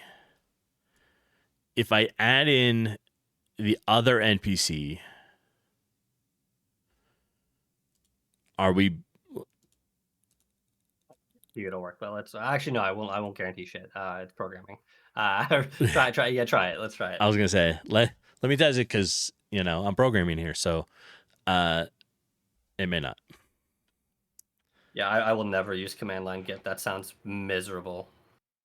You have maybe an edge case here to solve though, right? What happens if you both NPCs go talk to both at the same time? All right, so it sees the second one because try going like right in the middle of the two of them. There. So it picked one.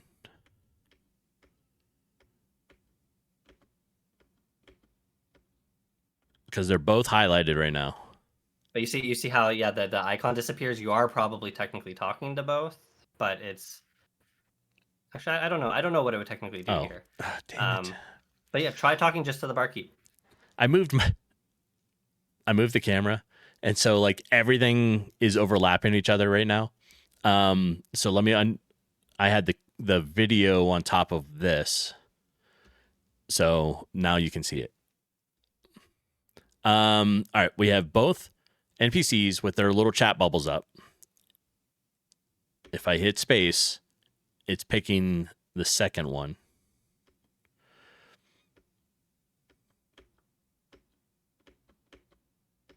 Sort of thing, like if you want to make it really intuitive, you'd want to do something like... It's still picking the second one, though. All right. Okay. So... How close are you?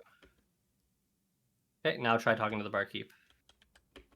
It's not talking to the barkeep. So now the barkeep doesn't talk. Huh, really weird. Oh, but it's not crashing. You haven't put back his dialogue yet. Good call. All right. So yeah, he's doing what he should, right? Not talking. He won't talk because he doesn't have dialogue, but it won't crash. So we come in here, and then this is global dot welcome dialogue. Right. So now if we run it, we'll try it again with both of them at once, because now they both have dialogue. So we got barkeep. Oh, I think this is maybe the end step thing that he was doing. Maybe this is what makes it so that you only talk to one or something. I don't know. Whatever. Oh, yeah, but now try talking to just the number 2. There you go. Turns out AoE chat NPC interaction is OP. Crashes your game.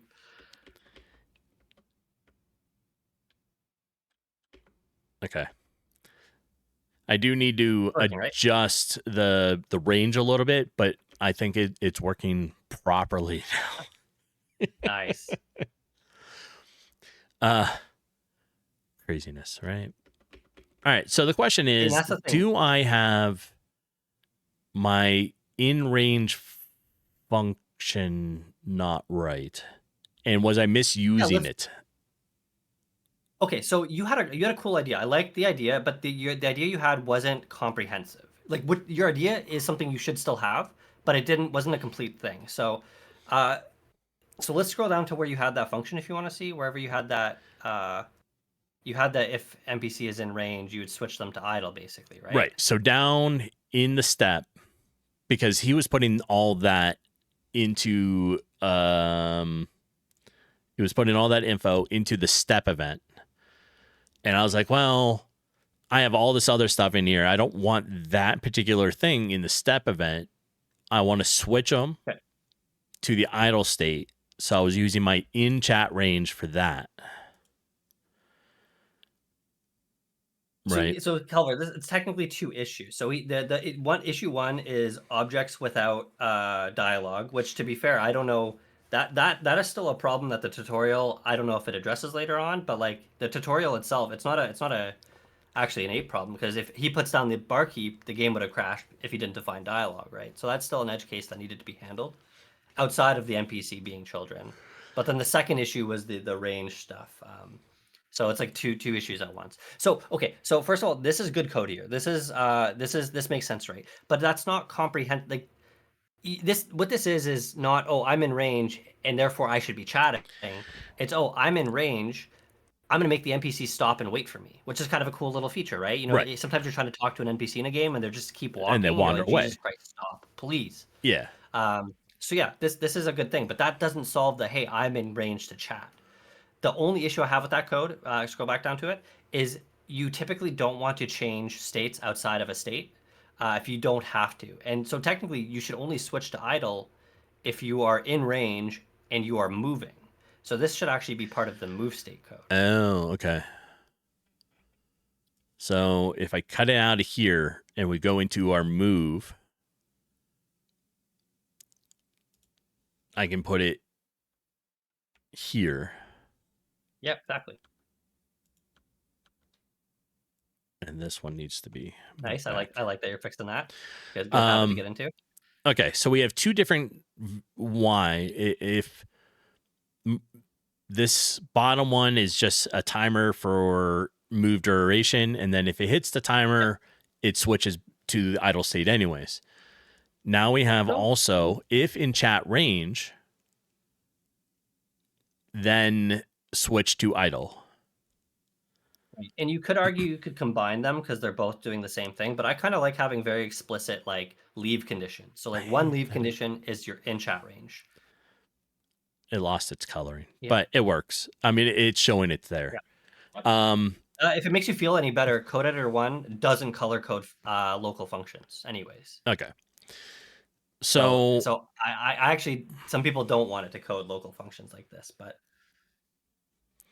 what happens if you put an actor down with no dialogue, Kelvar? I'm curious how it handles that. Your range did not account. No, it's not covered in the tutorial. Completed the tutorial, ran into no issues. So the only difference, well, I mean, there's a big difference. If you're just doing a project, which is also not how I'm doing it, if you're just doing a project for the tutorial series, it would probably work perfectly if you do it exact. I tried to splice it because I already have other code in my project, like the state machine. That's sort of how it has to be, right? Because like think about like you can't always just start a fresh project when you are following a tutorial, because like, oh, you're gonna need this. Well, you're gonna need to put it into this project basically at this point, right? You can't just keep combining it. So it can be annoying to do what you have to do, but it's also a good process to think through. And honestly, none of your errors were actually related to you merging this into your project technically. Right. It was that you didn't do a range check on. Well, you thought you were doing a range check. You're doing it a range check one way, but it wasn't covering the other way. Exactly. Yeah. And then the other one was you still would run into an issue if you talk to an actor, an NPC that doesn't have a check, that doesn't have dialogue. You still would have crashed regardless of whether you had enemies or not. So I don't think I saved it. But let me, because where the actor is coming from, right? Now let me get this thing showing here.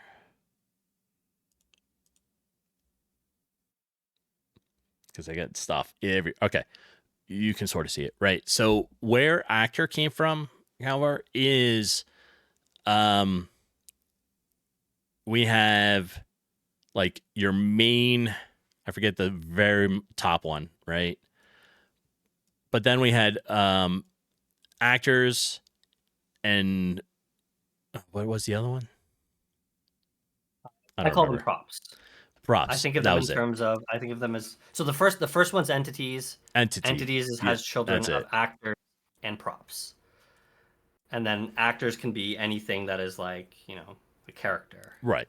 So we have entity up top, right? Then it goes to actor, and then the other one was props. But under actor, you have like NPCs, you have player, or like NPCs, enemies, that kind of stuff. Well, I'm aware it introduces concerns. I've already said I have different code in this. I think you both are agreeing and understand what you're trying to say here. I don't think there's any actual issues. Okay, I wasn't sure that you knew why I had actor there. I was just explaining that. All right. And I just want to be clear once again that him using actors was not the cause of either of these issues technically. What you could argue was the cause was that he has his own code base and he's implementing this into, which is going to happen. That's going to happen. It's going to happen. And it's good because it makes you think about things more. If you're following a tutorial and just like everything's one-to-one, you might not learn stuff but now you're having to dive into it and think about things like, okay, on line 75, you shouldn't need to do those checks, right? You should just be able to do your, so let's switch the line 75 back to the if player in range or whatever check, because you shouldn't have to do it the way they did it. Let's see if that works using our own now. So whatever that was called. You mean the in chat range? In chat range, yeah. Okay. So if we say if in chat range, right? I think you can just say okay, if you don't even need the greater than or the less than there. No, because we already have range built into in chat range. Yep. Because I have range set as a variable just above it right here. So if in chat range, then it should do this. And if you're not, then it should switch. Yep. So yeah, let's try running and see if that function's working now and it was something else before. Yeah, I got all kinds of extra stuff already. And that's fine. It's good to think about. So yeah. I was trying to splice and adjust a tutorial to the code that I already have. Try talking to, I'm impatient. Okay, thank God. Okay, it works. All right, so it picked the right one. It knows that I'm talking to NPC 2. Cool. And talking to the first one, it knows it. It's pulling the right dialogue. And it will only, I guess, whichever one, if you try to talk to both of them, it'll just pick one. Okay. Good. Great time to commit. This is time to commit. Everything's working. You commit here, always. All right. I don't even know what... this was...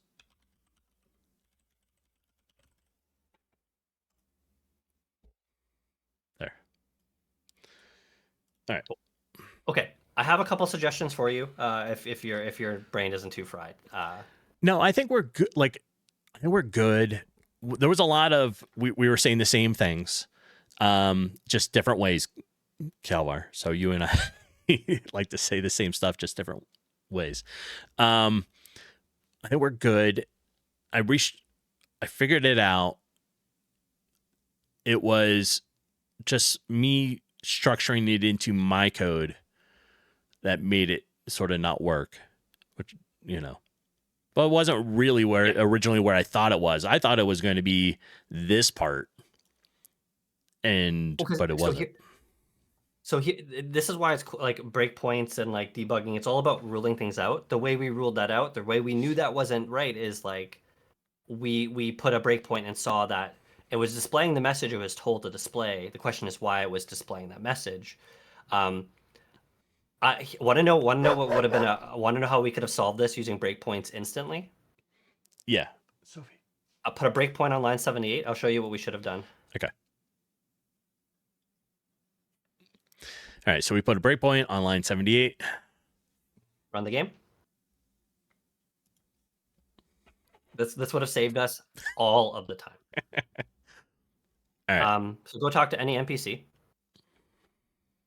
Can even be an enemy, technically. It could be anything now.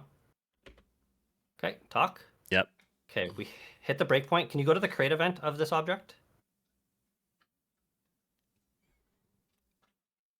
Okay, name. Go to the watch panel. Okay, so let's type in dialogue. Okay. Okay, we would have come in here. We would have opened this up. Right. And we would have seen that. Oh, this is barkeep dialogue. Add a new watch and type in name. Oh, look, we're talking to the barkeep. That's why it's working. We would have seen that, hey, when you had the wrong dialogue, it wasn't actually NPC2 talking, it was the barkeep.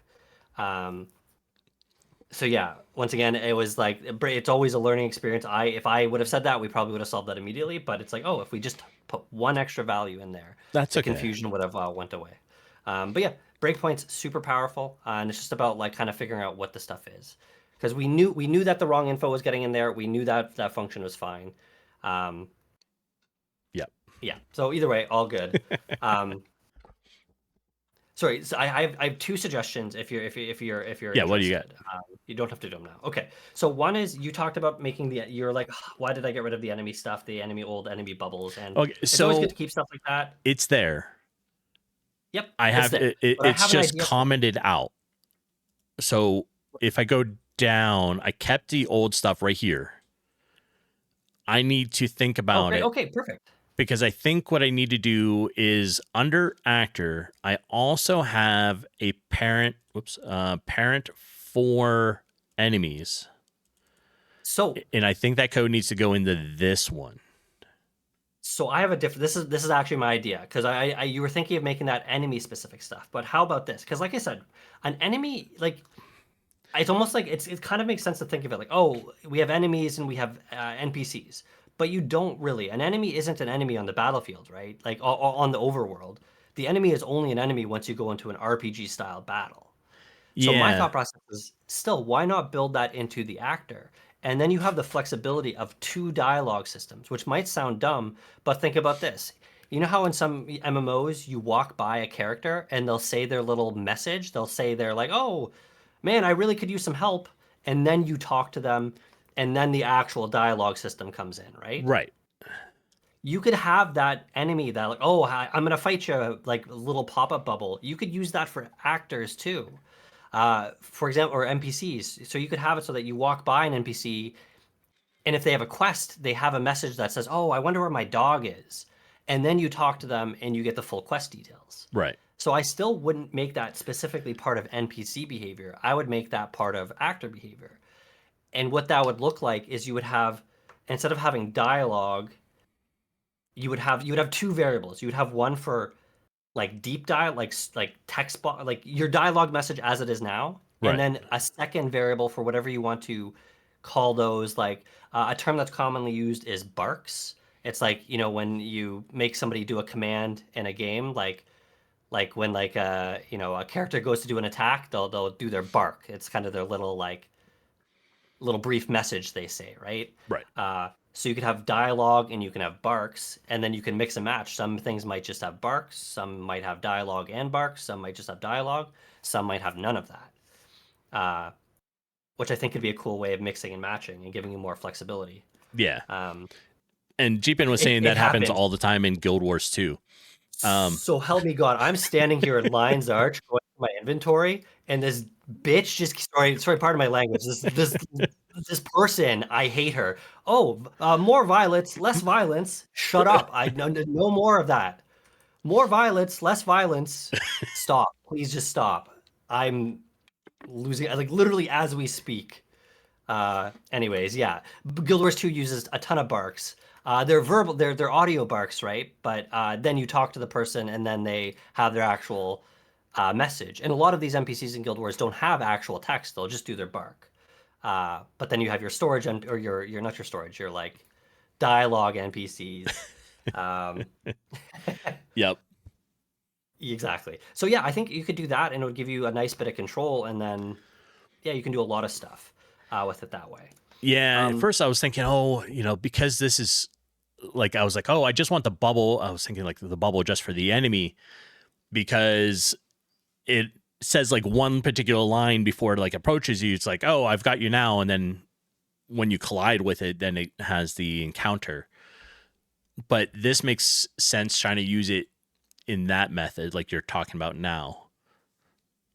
The exactly. barks and then type stuff. And then it comes down to either a mix of flags and checks, right? It's basically you get to the point in OBJ actor or the parent actor where you draw the bubble. Before you do any of this, you check, do we even have bark text? Oh, we have bark text, then we should draw a bubble. We don't have a bark text, we shouldn't draw a bubble. Same with the chat function you have, right? Do we even have dialogue? Nope. Then we shouldn't do any of this. We just don't do it, right? Right. So that would give you a lot of flexibility. The second thing that I was going to suggest, and maybe we can do like a little tiny mock-up just because it should be pretty easy. Not any actual code, just like data organization. Okay. But if you go to where your global your text is, basically. I agree. You could eventually. It's actually not too crazy to make this stuff external, but it's its own can of worms. Okay, what I don't like about this is going to get really messy, right? Because what if NPC has a second set of dialogue after you complete a quest? You're gonna have to copy that dialogue, and you're gonna end up having a lot of these structs, right? Yeah.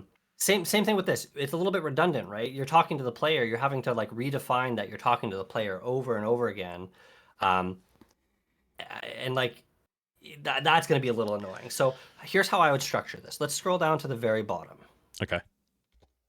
Just so we have some blank space to type here. Yeah, give us a bunch of enters here. Okay, let's do global NPCs. All right. Okay, and this is going to be equal to a struct. So struct arrays are square brackets, structs are curly. Curly, yeah. Yep. Okay, give us a few lines inside here. Okay, now this is going to be a database of NPCs. So the first NPC, let's name him, let's call him Barkeep. Okay. So this is actually a actually it doesn't need to be a variable name. I actually learned it doesn't need to be a variable name. So let's actually do a string here. So are we, and each NPC has name built into it. Yep. Can we use so right now it's sort that? Okay, where do they have their name built into it? Oh, the actual character name, right? At the top of the create here, we have name. Perfect. We will be using that. That is important. And this will make it a lot nicer. But yeah, okay. So yeah, let's go back into that code, that data we're organizing. There. So, okay. So structs are unique in that they don't just take variable names. Like you see how on line 65, you have name as a normal variable, it equals player, right? You can also, I'm debating on how I want to. No, it's fine. It's fine. Okay. Put a string here. So string barkeep, whatever you want the barkeep to be named. I don't know. In fact, it should be identical to whatever you have it in the barkeep object. No underscores here because this isn't what they're actually named. This is what you'll see in game. Okay. Okay, and then a colon. Okay, and then another struct. This is a struct. Okay. And then inside here, we're going to tab in. All right. And we're going to say color. And then colon. And then we're going to say, give it just a default color, like sea white or whatever you want to do for now. Okay. Okay. And I don't know if we need this, but let's do another one and do name. We probably don't need name. We don't need name. We don't need name. It'll be a little redundant if we have name here. Okay. Okay. And then we're going to do comma. After the struct here. So after C white. So in structs, we always need the commas after every line. So okay. Yep, so comma and then new line. We're gonna do dialogue now. Okay. Now this will be another struct.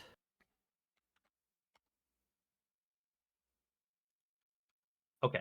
And then inside here, we're gonna do. This is not gonna be a string. It's gonna be a regular variable. Let's do welcome message here.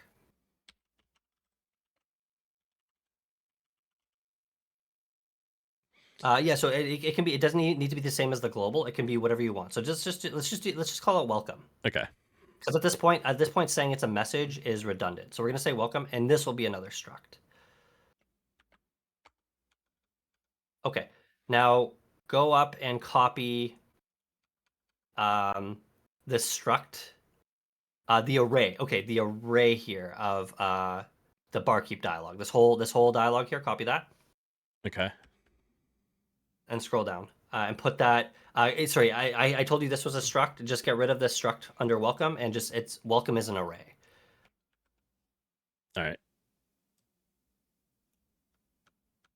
Get that tabbed correctly. Perfect. Yep. Untab the bottom array bracket. Yep. I'd put it on a new line. Yeah. Yeah. Okay. As soon as I hit backwards, it puts it on the. It doesn't go back by the tab. Yeah. So if I'm here and I hit back, like it just sends it to the top line instead of saying, "Oh, you have tabs there." Yep. Mm-hmm. And I don't know why. Yep. But... I know. Okay. Let's do a comma after that square bracket. Okay. And then put on a new line, we're going to do another variable name. So press enter. And then we're going to do a tab in one more. And we're going to call this quest, just quest1. Okay. Okay, and then colon. And then paste the same array again.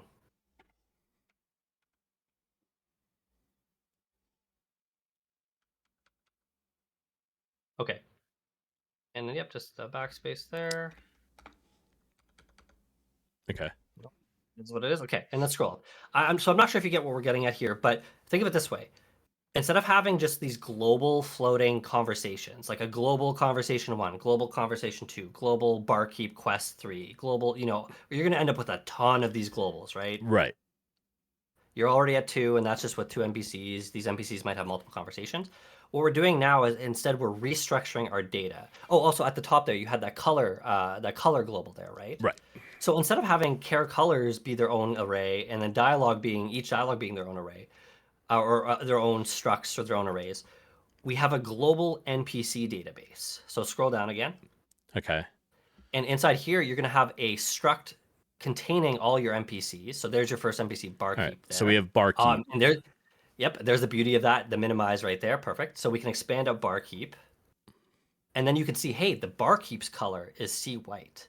Oh, what sort of dialogue do we have? Oh, we have the welcome message. We have the quest 1. We have the quest 2. We have whatever you need. And now you can pinpoint these. You can like extract these out as you need. I realize I really wish we could keep barkeep as a string on line 73, but I found a reason we can't. So let's change barkeep on line 73 to be a variable. So just bar underscore keep. Okay. And because we're doing that, we now need to, after color or before color, we're going to add in name there. So here, do name like that. Okay, that's the display name. Perfect, exactly. And then a comma. Okay. Now here's what this would look like. Let's go into the NPC. Let's go into the map, actually. Okay. Okay, and we're not doing global a welcome dialog anymore. We're doing global global.npcs dot bar underscore keep dot dialog. And the autocomplete's working here too, which is cool. And then let's do welcome. Okay. Now it's a little more like unwieldy, but this way you don't have to remember, oh, what did I call this specific global? It's always, okay, we access our global NPCs, the NPC we want. And now do we want its barks or do we want its dialogue? So that bark system I'm talking about, you could have a separate struct inside there that contains the same structure as your current messages, but for barks. But now we're just dealing with dialogue and then the specific dialogue message you want. So let's run the game and see if that works. Okay. And it just will keep your data a little bit more organized. And eventually you could even adapt this system to have this data be external in a file, and you could load in all that dialogue. And it sees it still works, right? It's still the same thing. And you could change that to quest 2. So maybe, after he, and this is going to get more complicated, right? Because like right now, he will always for the rest of his life say that message, right? Eventually you might need to figure out, maybe the barkeep has certain variables saved to him that like, if he's on this quest, then the dialogue is actually set to this quest dialogue, right? This is where RPGs get complicated, building a quest system and tracking the state of your game. That's not a topic for today, but this definitely would keep it more organized than the way we Yeah, do in the because tutorial, which is just get it working. Tutorials usually are, what's a good way to say it? Like simplified methods of it, right? They So want the least amount of typing to get it working. yeah, and it gives you the I guess just the base, and then you change it, adjust it, advance it however you want. Yeah, exactly. Okay. There's one more thing we could do to clean this up a little bit, or if you want one more step. Okay. Okay, let's go back to where we typed all that stuff. Yeah. And I'm not gonna set it up for you, but I'm gonna give you the idea here. Let's on line 128. Let's make a new function, a global function. So we'll do function. It'll be just function. Okay. Yep. And then we're gonna say all caps NPC, and we're doing all caps because this will be a constructor. So do brackets here, the round brackets. You can just put it right next to NPC. Okay. Okay, and then we're gonna type after the brackets. We're gonna type constructor. Oh, that's all right. Yep. Okay, and line 129. Let's type in name. Name equals underscore name. Doesn't the constructor name. have like a list?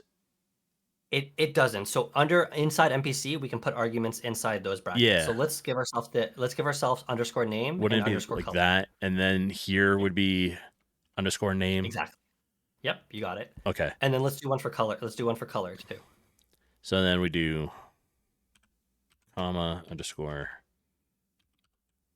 color.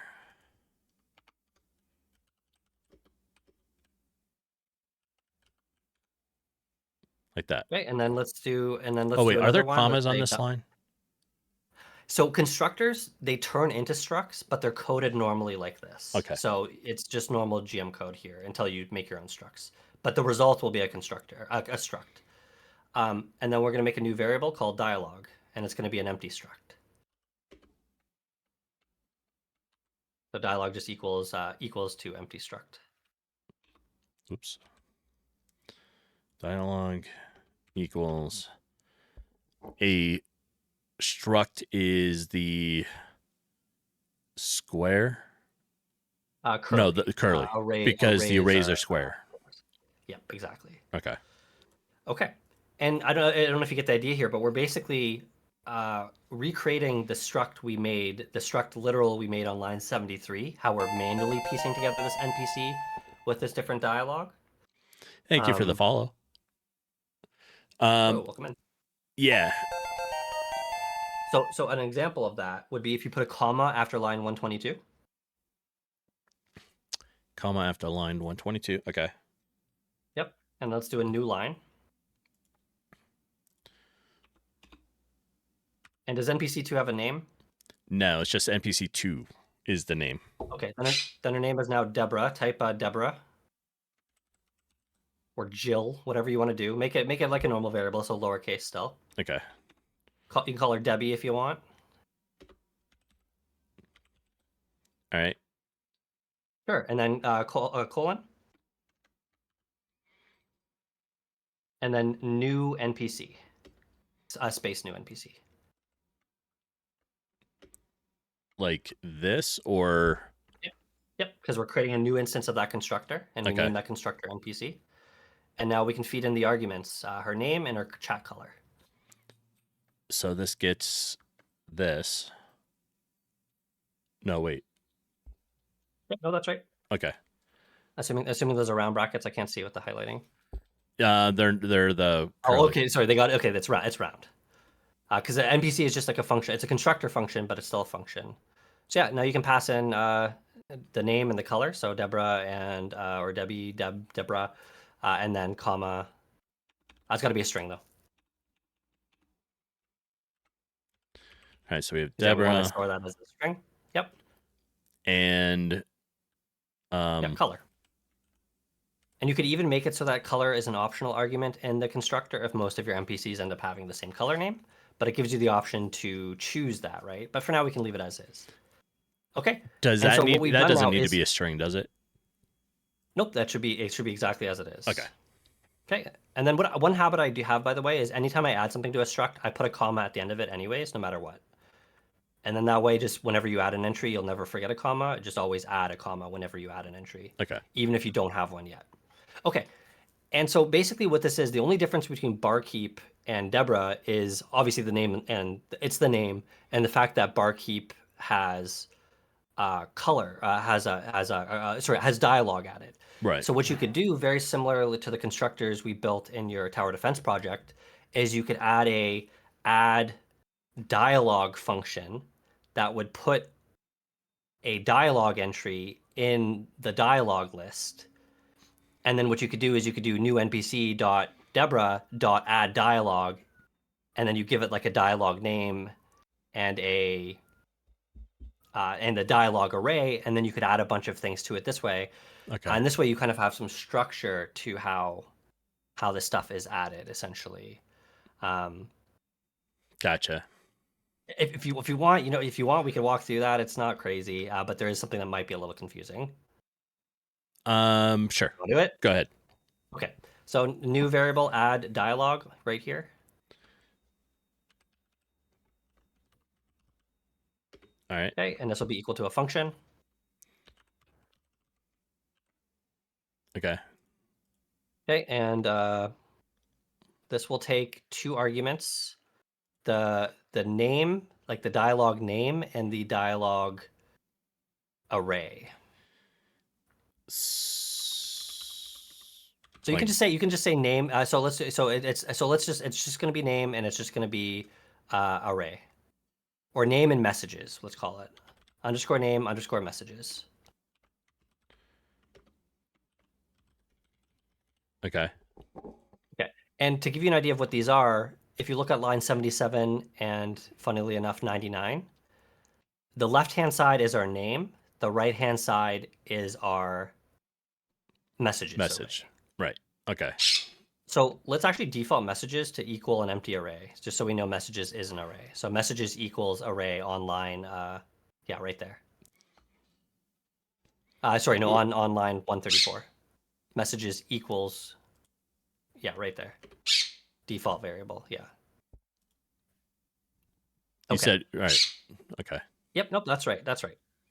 And then, so let's give us some new lines on inside this function here. All right. And what we want to do is I'm going to show you, actually, no, you can use, I'm going to show you the easy way with a function. We're going to do struct variable set. I have to Google this always. I don't use these functions that often. Okay. Struct variable set. Okay, it's variable struct set. All right. So what am I? I'm typing variable. Yep, the word variable underscore struct underscore set. Okay.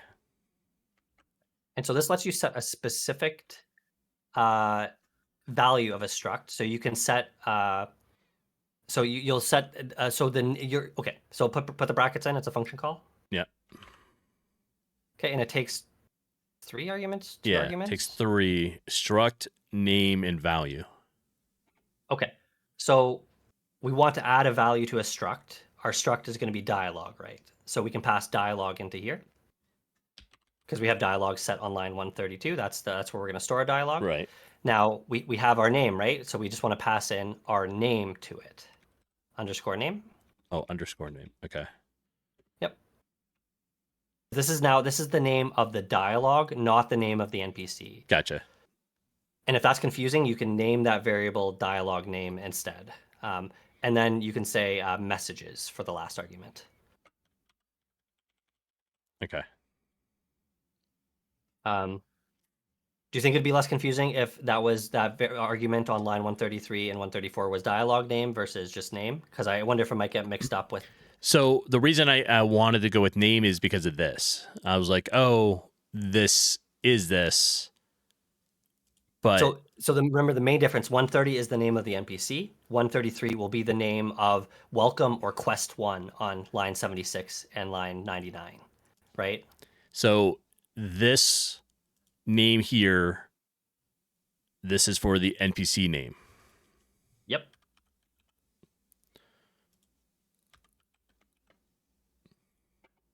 Okay. Okay. Yep. That helps. That helps. Yeah. Okay.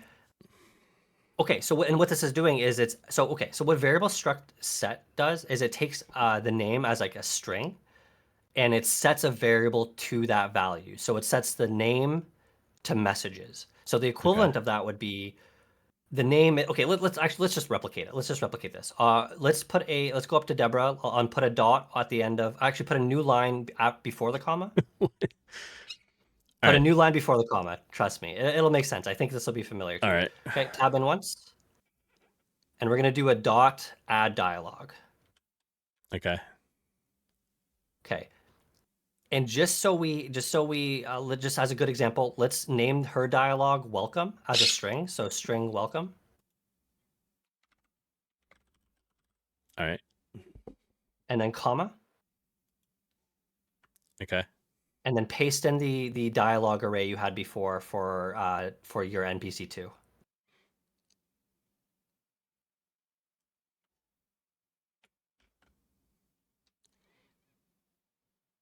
In here? Yep. Okay. Okay, and then tab it in a bunch. Yeah. What a pain. Okay. And then make sure the closing. Yeah, so I would put the closing green bracket and the closing red bracket should be tabbed in. It should be untabbed once. All right. Yeah, like that. And I'd remove the space too, just for my my brain not liking that. Okay. Okay. Okay.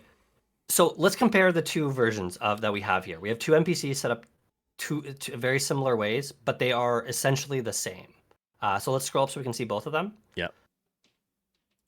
To make them exactly the same, put welcome as lowercase on line 124. All right. So you see how welcome on line 77 is set one way as like welcome : and then the array. Right.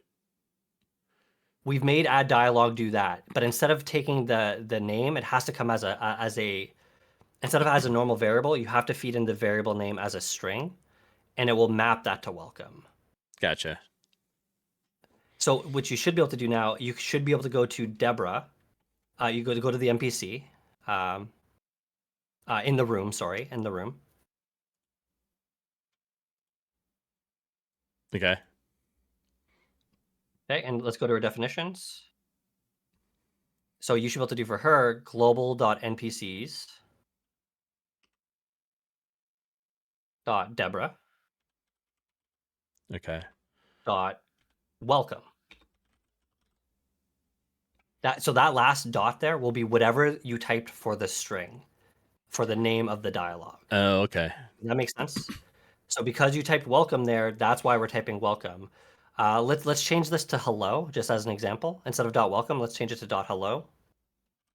Okay. Okay, and go back to Deborah. The Deborah data, I should call it, and change welcome to hello here. All right, and real quick, whatever the name of your dialogue is what you type for that thing there. Oh, okay. I have ads. That's why we're changing them. Yep. I have ads about to go off in about 10 seconds. On this one, I do need to take a quick be right back. Okay. Do you want to do a quick test, just see if Deborah works? Yeah. Because that's basically it. Okay. Yeah, I'll probably jump off once the ad starts then. NPCs. Oh, it's NPCs, not NPC. I think you typed NPC in the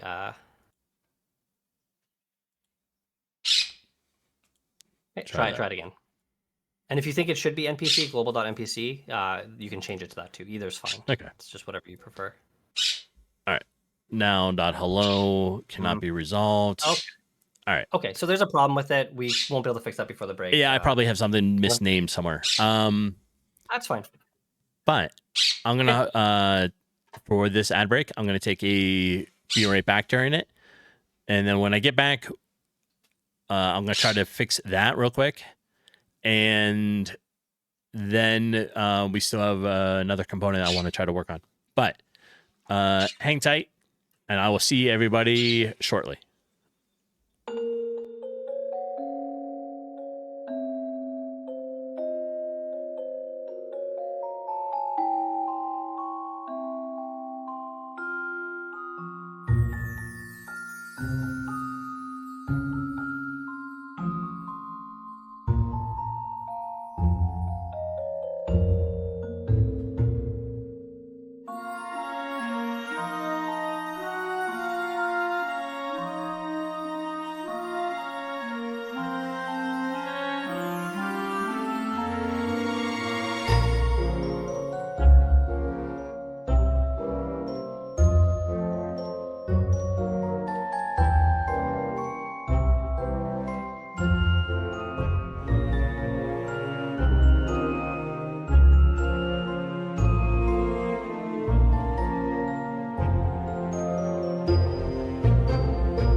All right.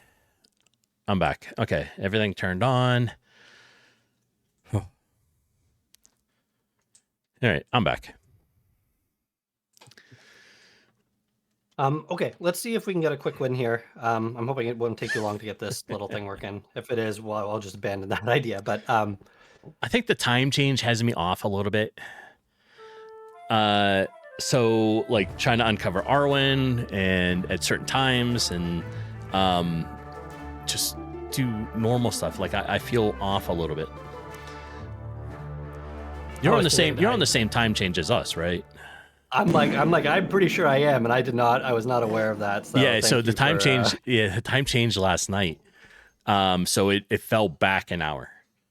Which is why I feel different. Like it's weird. Yeah. So if you were waking up at what you feel is like a different time, it's because of that. North America had its time change last night. Yeah. Okay, good to know. Yeah, I always remember it's like, okay, this one sucks because you lose daylight, but it's also good because you get an extra hour. So not that I got an extra hour because time was lost on me this year, so there's no benefit, but it is what it is. No wonder you felt like you got more sleep. Yeah, it's because North America was fall is fall back, and then spring is spring forward. So you get an extra hour for the winter one. But all right, let's finish up what we were working on. Sure. So can you scroll up the output window just so we can see the error message again? Okay, this was .hello cannot be resolved. Okay, fair game. So we can see there global npcs. Oh, okay. So I think it is working. We're missing one thing between. So remember, it can't just go Deborah to hello, right? Isn't her? Yep. Let's go take a look. It should be dialogue.hello. Exactly. Yep. So, exactly. So in here it was Deborah because you need to identify which one it is, but then it should be dialogue.hello. Exactly. All right. So now, okay, and run the game. Run it.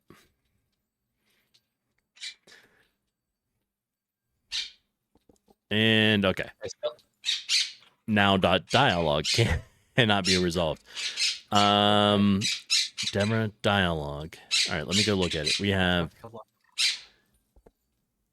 Deborah. Oh, is it add dialogue? Oh, okay. Okay, so here's a classic thing I forgot to do. So let's scroll up to where we add Deborah in, and where we do the add dialogue. Okay, so imagine we just had line 123, and there's no line 124, right? Yeah. We would be putting an instance of NPC inside Deborah. So Deborah would be an NPC, right? Because that's what new NPC returns. Right. New NPC returns an instance of NPC. Correct. But we're doing .dialogue off of that NPC. And what does that return? Oh, it's not. We can actually scroll down. Yeah. We can scroll down. It returns nothing, right? Right. So this is where, do you remember what we need to put here for functions like this that we want to chain? Not at this moment. Because we've been doing so many different things. I'm totally messed. Yeah, so and just to be clear, I'm never like, oh, like it's to give you a chance to remember. It doesn't matter if you do or don't remember. But yeah, so in this case, it's return self. Okay. So we need just on line 158, you can just put inside this function, you can just put return self. So this means by the end of this function, we're still just returning the instance of NPC. Gotcha. Because what was happening is technically what was in there is this dialogue was returning undefined. It was returning nothing, which is undefined. So if you scroll back up to Deborah, Deborah was equal to undefined. Gotcha. Okay. But now Deborah is equal to self, which is equal to NPC. So yeah, run it now. And yeah, it's just the main thing to remember. If you want to chain anything like that with functions, you need to have the return self. That's what does the magic of chaining. Gotcha. Okay, so let's head over to the newly named Deborah. Okay, so we have NPC2. NPC2 player. It's going through its oops. Okay. Nice. Yeah, and so basically now, just if you want to add new dialogue paths, new things they can say, because maybe she says something different in another room. Right. Or like I said, if you want to get fancy, eventually you're gonna need to start tracking like quest states and stuff where they say, "Oh, thank you for finishing that quest." If a quest is finished, you'll have to pick a different dialogue there. But now you at least have a method of sort of organizing stuff and keeping things structured, um, versus having everything kind of in different places. Cool. Yeah. Okay. So Oh, I mean, it makes sense. I just have to think about it and like resort it, sort of, yeah. in my head. That's all. But it makes sense. And so here's the thing. The cool thing about what we've done here is we have global.npcs with two ways of adding NPCs. Right. The first one, just so you kind of get that they're the same thing. If you want, you can convert barkeep into the style of stuff you've added for Deborah, which I think reads clearer, right? It's less prone to mistake as well. And that way, if you ever change NPC, all your NPCs will be updated. But the other cool thing too is this isn't exclusive, right? This is just one method of storing your data. We haven't gotten rid of your old method of storing global messages, right? You can still put in a global message if you want until you're ready to use this too. And there's no order of operation with the global function and the global. Funny. We're using NPC after, but we define the NPC function after we're using it, right? Right. So global functions are defined first, basically. Okay. So like you can basically always trust a function exists at the start of the game. All right. Which is how we're defining it here. And then we're using it before we actually define it. Okay. That makes sense. Yeah, so if you scroll up to your old globals, these still work. You could still, if you want to not use this system, you could still plug these in for now, and it'll still work. If they make more sense for you, you can, as long as dialogue in that variable that you pass through in the variable definitions, as long as it's an array of structs containing a name and a message, it will work. Yeah, I mean, I like. This would have taken me forever to try to figure out on my own, but but I like the way it's structured. Yeah, but yeah, coming up with it would have been definitely difficult. But I like how this is structured. Yeah, and the best thing I could suggest for that is it gets better over time. Just being able to like kind of make this for yourself, but learning how to manage. I used to hate when people are like, oh, I like dealing with data and doing data in game dev. I'd be like, oh, that's awful. I hate that. It sounds scary and annoying, but like, it's actually kind of easy. It just takes like a mind shift almost, and it really just helps of thinking about, okay, well, you have your NPC name in one spot, you had your dialogue in another spot, and you had NPC colors in another spot. Right. And it's like, okay, well, imagine if that was your house, right? You had everything related to, I don't know, I'm going to use painting Warhammer miniatures. You have your paintbrushes downstairs, you have your miniatures in the closet, and then you have like a reference sheet in the garage. And it's like, well, shouldn't all these things kind of be together? Like, don't you want them together? Yeah. It's like, okay, well, so let's make a little bin, right? Let's organize our drawer. Okay, so we open up our drawer and we have spots for everything, right? So that's why I always say I like to think of this stuff as folder structures, right? So you have a folder, a root folder called global.npcs, and a struct is your folder, right? And inside there, okay, well, we have a list of our NPCs. Those could be our miniatures in our Warhammer analogy. And like, okay, well, each miniature has a name, and it has a stat line, and it has a color scheme, and different minis can have different color schemes, for example. So it's kind of like this almost. So it's like I want to put all these together. An NPC is a thing that has a bunch of stuff associated with it. Let's group all that stuff together. Right. Yeah, it's cool. Yeah. Yeah, cool. I like it. And I just looking at the two of them, that's why I was putting them like this. I think this reads easier. I mean, I can see what these are, but I think overall this reads easier to me. Yeah, so some of it's a bit more like it is nice to see name and color. The biggest problem about the first one, there's two issues with it. It's error prone, right? Like if you accidentally put a U inside color, it's going to crash. If you typo something, it's going to crash. Whereas NPC will always initialize name, color, dialogue spelled correctly for you. Right. It'll have all the structure correct.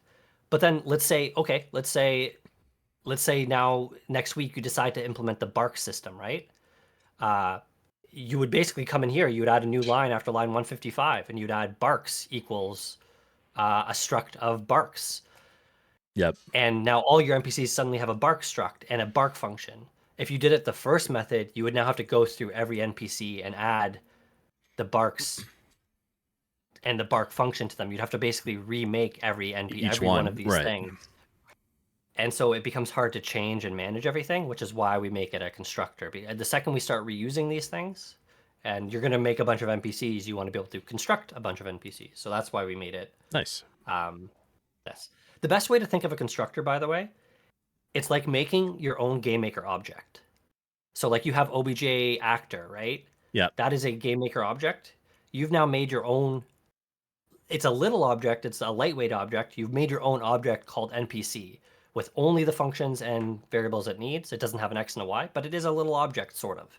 And now you can create new instances of that object. So you've made yourself a template that you're creating from,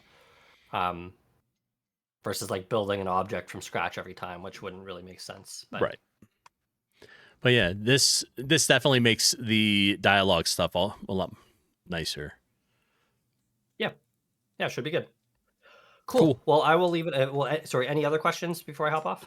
No. I think that fixed a lot of today's issues. Well, global NPC interaction. Yep. Fun. So thank you very much. All right, cool. No worries. Good work. I'll catch you later.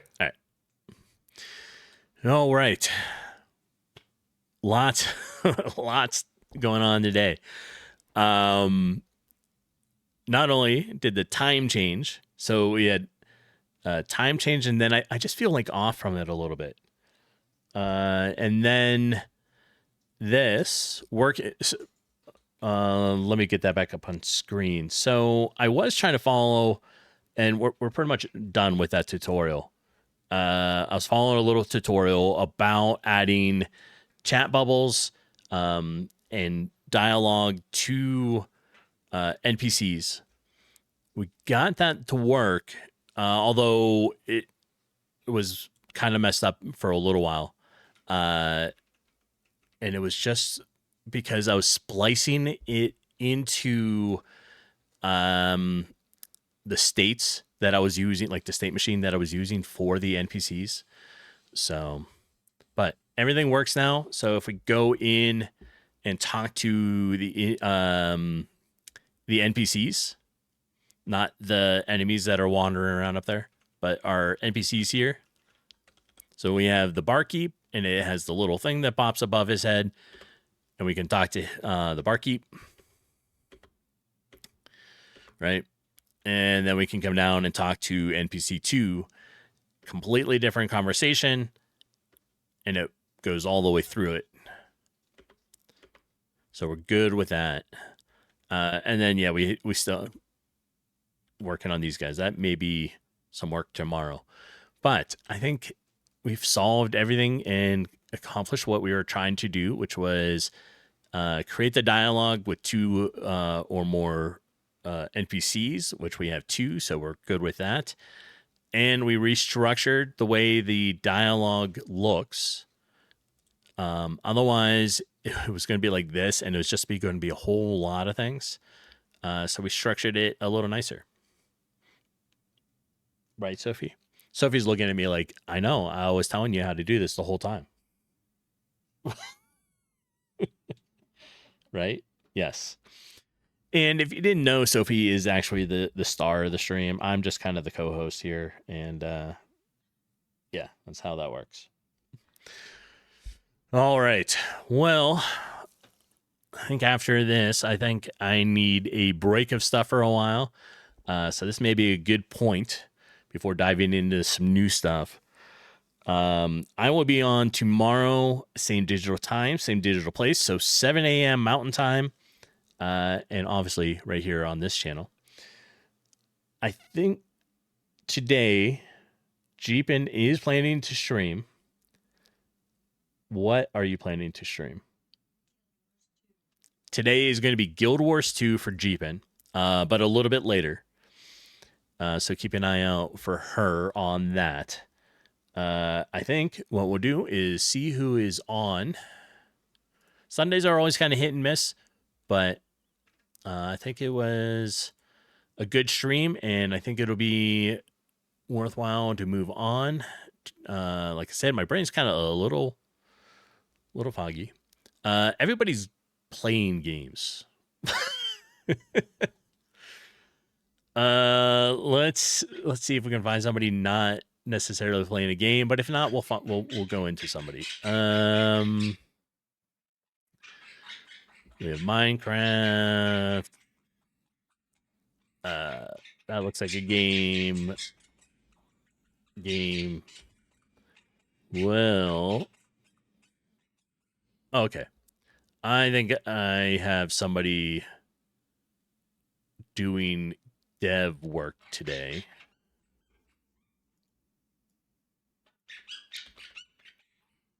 Yeah, it looks like they're doing some dev work, so we're going to go ahead and drop into It's Okay.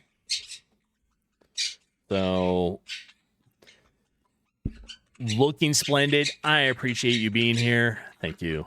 Yeah, I think it works pretty good. I think we've cleaned up the code, made it more efficient, and got the dialogue so that it is now separate on the NPCs, because when I first started, they were using the same dialogue for some reason.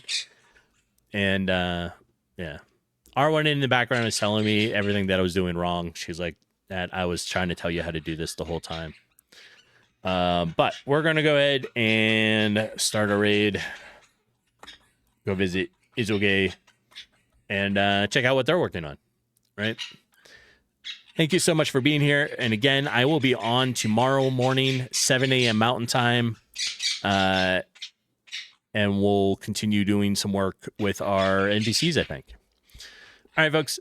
I hope you have a great day. Thank you for the GGs. And I will chat with you all later. Bye now.